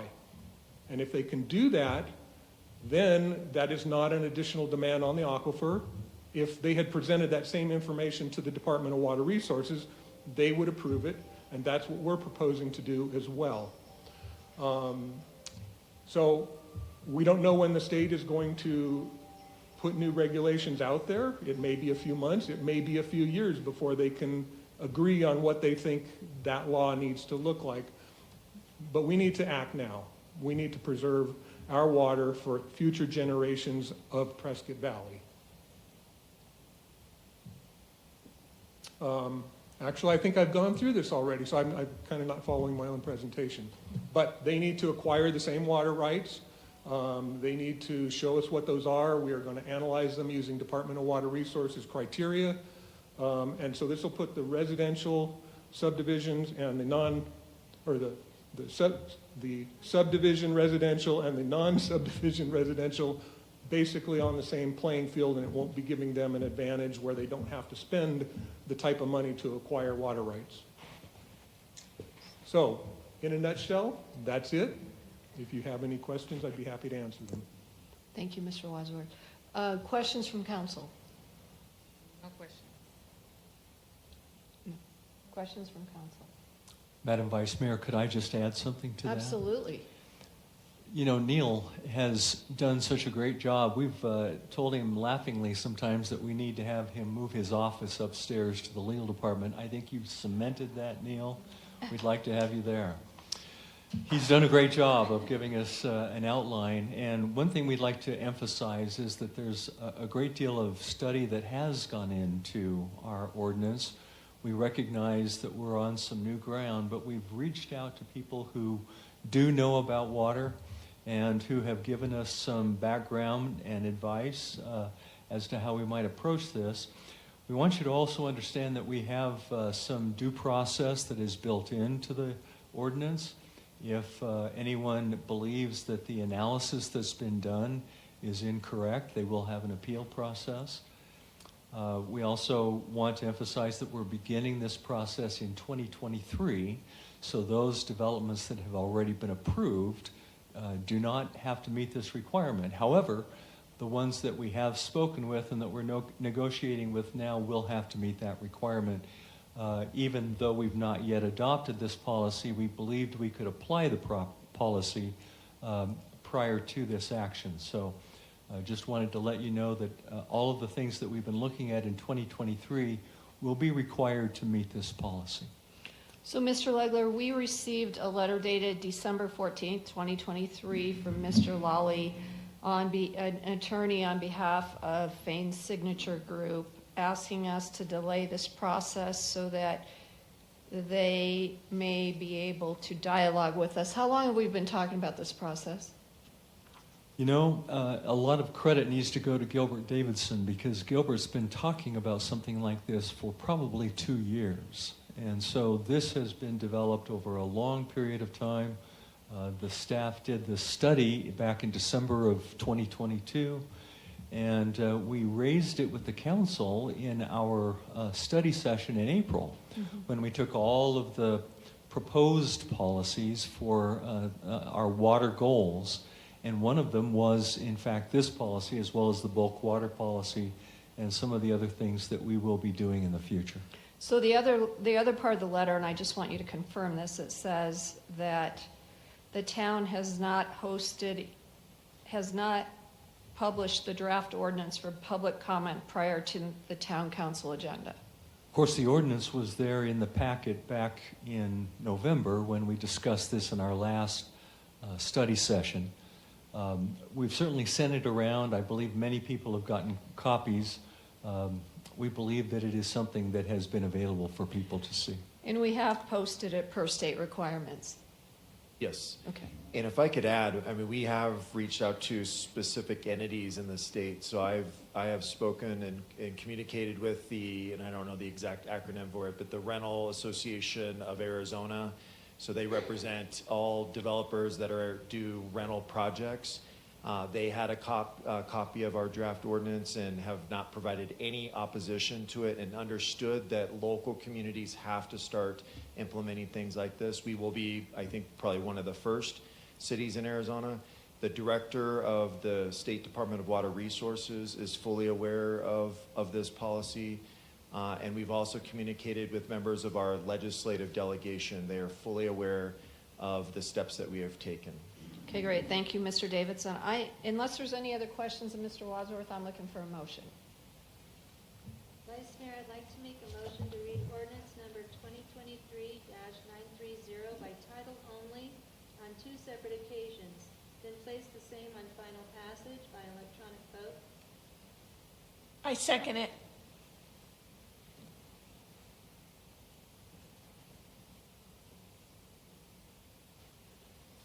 Motion passed. Ordinance number 2023-930, an ordinance of the Mayor and Common Council of the Town of Prescott Valley, a municipal corporation of Arizona, enacting a new section 14-02-080, non-subdivision residential developments, in Article 14-02, platting procedures and requirements in Chapter 14, subdivisions of the Town Code, to formalize a policy of requiring non-subdivision residential developments that do not otherwise require issuance of certificates of assured water supply, CAWS, by the Arizona Department of Water Resources, ADWR, under applicable state law and regulations, to pledge to the town sufficient rights to renewable or imported water supplies as would otherwise have been sufficient for ADWR to issue a CAWS in the Prescott Active Management Area.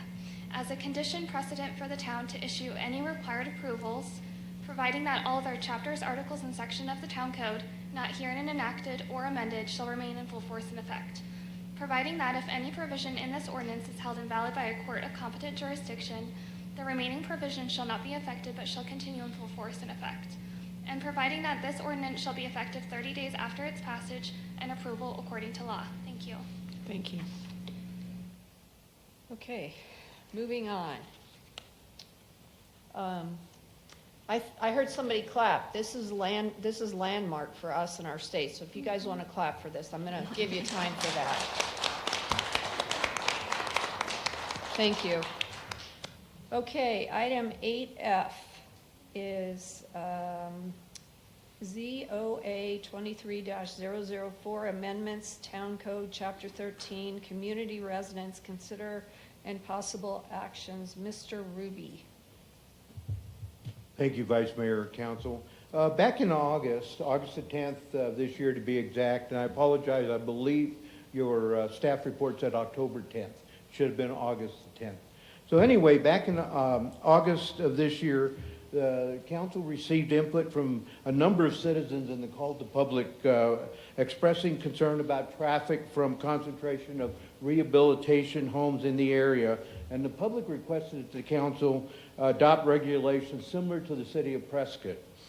Staff has consulted outside legal counsel with a history and a specialty in regulations for permitting these rehab homes in compliance with the framework set forth by federal law that otherwise permits such facilities in residential areas.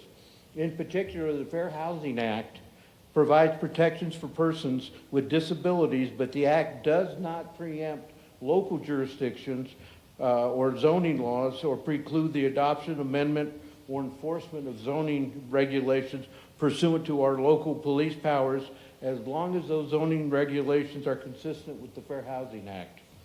The state of Arizona licenses these rehabilitation community residences for people with disabilities, including certain residential addiction treatment facilities. State licensing necessitates involvement by local jurisdictions in determining life safety code compliance for such residences. It is noted that clustering of these communities, community residents in residential neighborhoods may undermine the ability of their residents to achieve normalization and community integration. These two essential purposes of these forms for housing for people with disabilities. Reasonable separation requirements may therefore be enacted to ensure clustering will not interfere with the community integration of the community residences. So with that being said, let's talk about what we're looking to do with the amendment to the Chapter 13 code. Two things. One is to replace group homes with the community residences. And number two is to redefine family. And by doing that, again, this is the date that the residents came forward. This is our legal consultation under the Fair Housing Act and the Arizona licenses for these types of residences. So two things. The first is family and the definition of family, and that should have been in your packet, and it would have been item number 85, where we're redefining that family definition. So historically, PV, Prescott Valley, has had a very broad definition, and to be consistent with other Arizona jurisdictions, including the city of Prescott, it's proposed that the town definition of family be narrowed to only include 4 unrelated occupants. And there's a couple of provisos in that. Number one, any number of people related by blood, marriage, adoption, guardianship, or other duly and legally authorized custodial relationships, and no more than 2 unrelated individuals who provide care or assistance or are domestic employees. And then the 2 unrelated individuals with children related to either of them and their foster children, or up to 4 unrelated individuals. One thing that the family does not include under our definition does not include society, nursing homes, clubs, boarding or lodging homes, dormitories, fraternities, sororities, or group of individuals whose association is seasonal or similar in nature to a resort, a hotel, a motel, boarding house, or lodging house. Under the Fair Housing Act, community residences, as is newly defined to include former definition of group homes, must meet the requirements applied to all such families under the PV zoning code. So as we look at community residences, it actually is broken down into 2 separate areas: family community residences and traditional community residences. Community residences are defined as residential living arrangements for 5 to 12 unrelated individuals with disabilities in need of mutual support furnished by other residents, as well as support services, if any, provided by the staff of such a home. Residents may be self-governing or supervised by a sponsoring entity or its staff. Residents may also have access to meals at the home, and treatment is incidental to the home. Community residents do not include any other group living arrangements for unrelated individuals who are not disabled, nor residences for prison pre-parolees or sex offenders. Community residents can be further characterized, as we see here, by the family community resident or the traditional community residents. The family community residences are relatively permanent or living arrangements without a limit on how long somebody can stay there. The transitional community residents are more of a temporary nature and are measured in months and not years as compared to the family community residences. Now, this indicates which zones the family residents, community residents, and the transitional community residents may be in. Pursuant to this amendment, family community residents would be permitted in the R1L, the R1MH, the RCU zones if they are at least 800 feet away from a similar type residence. Now, these family community residents must be licensed or certified by the state of Arizona, and they must have certification from an appropriate national accrediting agency or have been recognized or sanctioned by Congress to operate. Otherwise, these family community residences are only permitted in the R1L, the R1MH, and RCU zoning districts by use permit.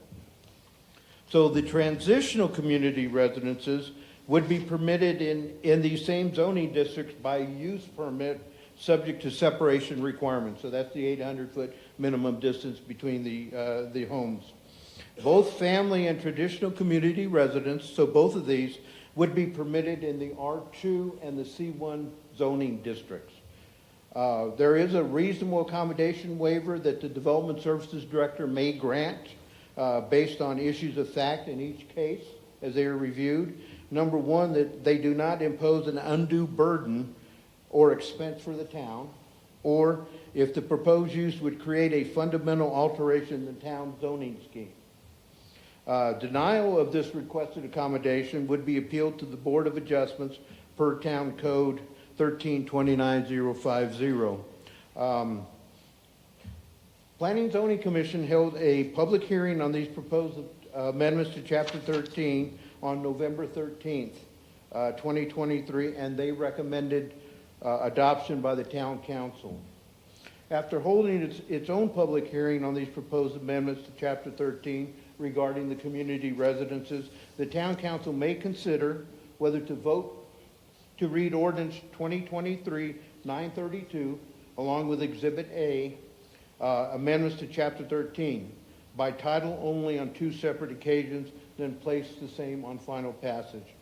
Staff is recommending approval of the ordinance amendments, and be glad to answer any questions if you have them. Thank you, Mr. Ruby. I'm going to open the public hearing. Would anybody like to speak on this item? Mr. Williams. Yes. Bill Williams. I live on the 3000 block of, forgot my address, Taylor Drive. How's that? I must have been up too long in this hearing. I just want to say, you know that I pick on you guys occasionally if I think you're doing wrong. I think you need a pat on the back and an attaboy on this one. It was not too long ago, only about 3 months ago. I remember we were over in the library and about 5 people in a row stood up. Do you remember that? And they said, and they used the word fear, and they said, we're afraid, we don't know who's in there, we don't know what they might have been convicted of, and we see them partying in the yard at night. Do you guys remember those comments? It was like 5 in a row that night. So I just wanted to say, in this case, the town did very well. Thank you, Mr. Williams. Okay, anybody else? No. Close the public hearing. Bring it back to council. Comments? Questions? Comments, questions? Okay, Nothing more to add, just if you okay. have questions. All right, so do we need to read an ordinance? Yes, I'll make a motion. After the vote. Okay. I'm looking for a motion. Vice Mayor, I'd like to make a motion 2023-932 with Exhibit A, amendments to Chapter 13, Community Residences, by title only on 2 separate occasions, then place the same on final passage by electronic vote. Second. I second it. Thank you. Councilwoman Dickinson. The motion passed. Ordinance number 2023-932, an ordinance of the Mayor and Common Council of the Town of Prescott Valley, a municipal corporation of Arizona, amending Chapter 13 zoning to define and add community residence use and development standards ZOA 23-004, providing that all other chapters, articles, and section of the Town Code not herein repealed or amended shall remain in full force and effect. Providing that if any provision in this ordinance is held invalid by a court of competent jurisdiction, the remaining provisions shall not be affected but shall continue in full force and effect. And providing that this ordinance shall be effective 30 days after its passage and approval according to law. Thank you. Thank you. 8G, engineering agreement, Glassford Hill Road, Long Look Drive to 89A, CIP ST 2303, consideration and possible action. Ms. Reuter. Good evening. I will make this quick. This is a very exciting project. So if you will recall, SIMPO and their great leadership was able to get us $9.9 million of state funding for this project. And so this is for Glassford Road, improvement project for not only safety but capacity improvements. And we went through a rigorous, highly vetting process to select an amazing consultant to do the design work on this. So just to walk you through the project a little bit, consists of construction improvements in both northbound, southbound, adding the 3rd lane, sidewalk, curb gutter, drainage improvements, and paved shoulders between Long Look Drive and State Route 89A. This will complete the entire section from SR 69 to 89, 3 lanes in each direction. So this is extremely exciting. We went through a competitive procurement process. Our RFQ committee included myself, the town engineer, public works engineer, and a representative from SIMPO on that committee. We advertised back in July. We did pre-submittals. We received 7 consultant proposals, which was amazing. All of them highly qualified. We did narrow it down to the top 3 consultants and then did interviews. From there, we went into negotiations with Kimley Horn, who was the top-ranked consultant for this project. I do have Kimley Horn, Andrew, and James here tonight, so if you have any detailed questions, just a little overview of the project schedule. I apologize for it being so small, but they are going to hit the ground running as soon as we issue the NTP on Monday, and we are hoping to finish out design come summer-ish, bid it, and then we'll look and see if we want to start before winter or hold it till spring. We're going to push it as hard as we possibly can. I know Kimley Horn is on board for this, and I'd like to bring Andrew up to say a couple words if you don't mind. Great. Thank you. Kimley Horn is a very respected firm that's been around for a while, so welcome. Thank you for having me, and thank you for the kind words. Andrew Baird with Kimley Horn. I'm a civil engineering project manager. We started the Prescott office in 2016, so we've been here almost 8 years. The focus is Northern Arizona infrastructure work. So you might have seen our name we designed Agape House with Ernest. We did the Civic Drive improvements, which were the CDBG project up there, but primarily we focus on roadway and infrastructure projects. Myself and James Warren are both professional engineers in the office, as well as James Huggins, so we have 3 professional engineers and 4 designers in our office. So there's 7 of us locally in Prescott, and then we're supported by our statewide and our nationwide teams. We have over 7,500 employees nationwide. On a more personal note, I grew up in Prescott. I'm a class of 2000 grad. We moved back here in 2015 to be able to work on projects specifically like this. So we're really excited to, as Heather said, hit the ground running. In fact, we have survey lined up to start on Tuesday if we get NTP on Monday, and just immediately get going, recognizing the importance of completing this project, but not shortchanging certain milestones that have to be met. So that schedule, although looks compact on the screen, but we have everything in there from making sure we're handling utility coordination every step of the way, identifying potential right-of-way needs, vetting those out, as well as adding a 15% submittal and a traffic analysis so we can make sure that the recommended improvements both meet capacity needs and safety needs. So again, just excited to be here today, and I'll take any questions if you have them. Questions? No, you can't, sorry. You can ask him afterwards though, Mr. Olivas. Okay? Thank you. Questions? Okay. So I know Mr. Olivas has a question for you outside. No problem. Ms. Reuter, can we get copies of this in color in our boxes? Because we're probably going to get some questions. Absolutely. Okay, We can great. make sure we get through Thank that. you. So we need a motion. Vice Mayor, I'd like to make a motion to approve a professional services agreement with Kimley Horn and Associates for professional design services for the Glassford Hill Road widening project, Longlook Drive to SR 89A, CIP number ST 2303, in the amount of $879,789 by electronic vote. I second it. Thank you. The motion passed. Okay, now we're moving to 8H, which is deeds, foundations, arch, signs, Glassford Hill Road.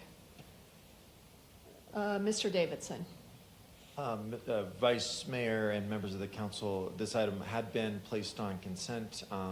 There were one of the council members wanted to have some questions, and we want to be able to provide that for the full council and members of the public. I'll just give a brief overview of what this is, and then if the specific questions, if I haven't answered something. This is all part of our capital project for the brand new monument entry signage coming into our community. So there's Excuse me, could the conversation be taken outside? I can't hear. Mr. Olivas, we're going to have you go out in the lobby and talk. Thank you. Thank you. So I'm sorry. is part of our improvements to welcome people into the community and to clearly define the entry point into the town, into our entertainment district, the downtown area. This new archway is going to be constructed.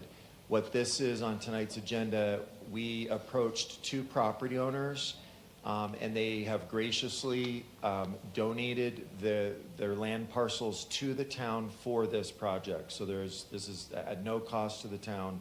And so basically what we're doing tonight is just accepting the deeds, the transfer of their property to us. And then these locations will be where the base goes for the new archway over Glassford Hill Road. Questions from council? So could you identify the two businesses that were so generous to the town? My understanding is that it was a bank and dermatology office. Yes, it was some type of medical office. Okay, thank you. That's all your questions? No, I thought he was going to elaborate a little bit more, but we will be having a study session, you said, later on? Vice Mayor, members of the council, we'll come back with just an overview of where we are with the signage. It has taken, if you remember, this was well over a year ago when the council approved all of these items. There's been a backlog with dealing with this development of the actual signs. We also ran into some issues with the entry signs coming into Prescott Valley. There were some archaeology issues that ADOT ran into on a different project that it held up this project, and I think all of that's been resolved. But we'll come back and provide kind of the color pictures of what will be constructed and make sure that any questions that you have, we answer those. Very good. So tonight, what we're voting on is to approve the acceptance of these quitclaim. Correct. Thank you very much. Do you want to make that your motion? I make a motion to accept title to the two foundation areas conveyed by quitclaim to the town for the arch sign on Glassford Hill by electronic vote for recording. I'll second.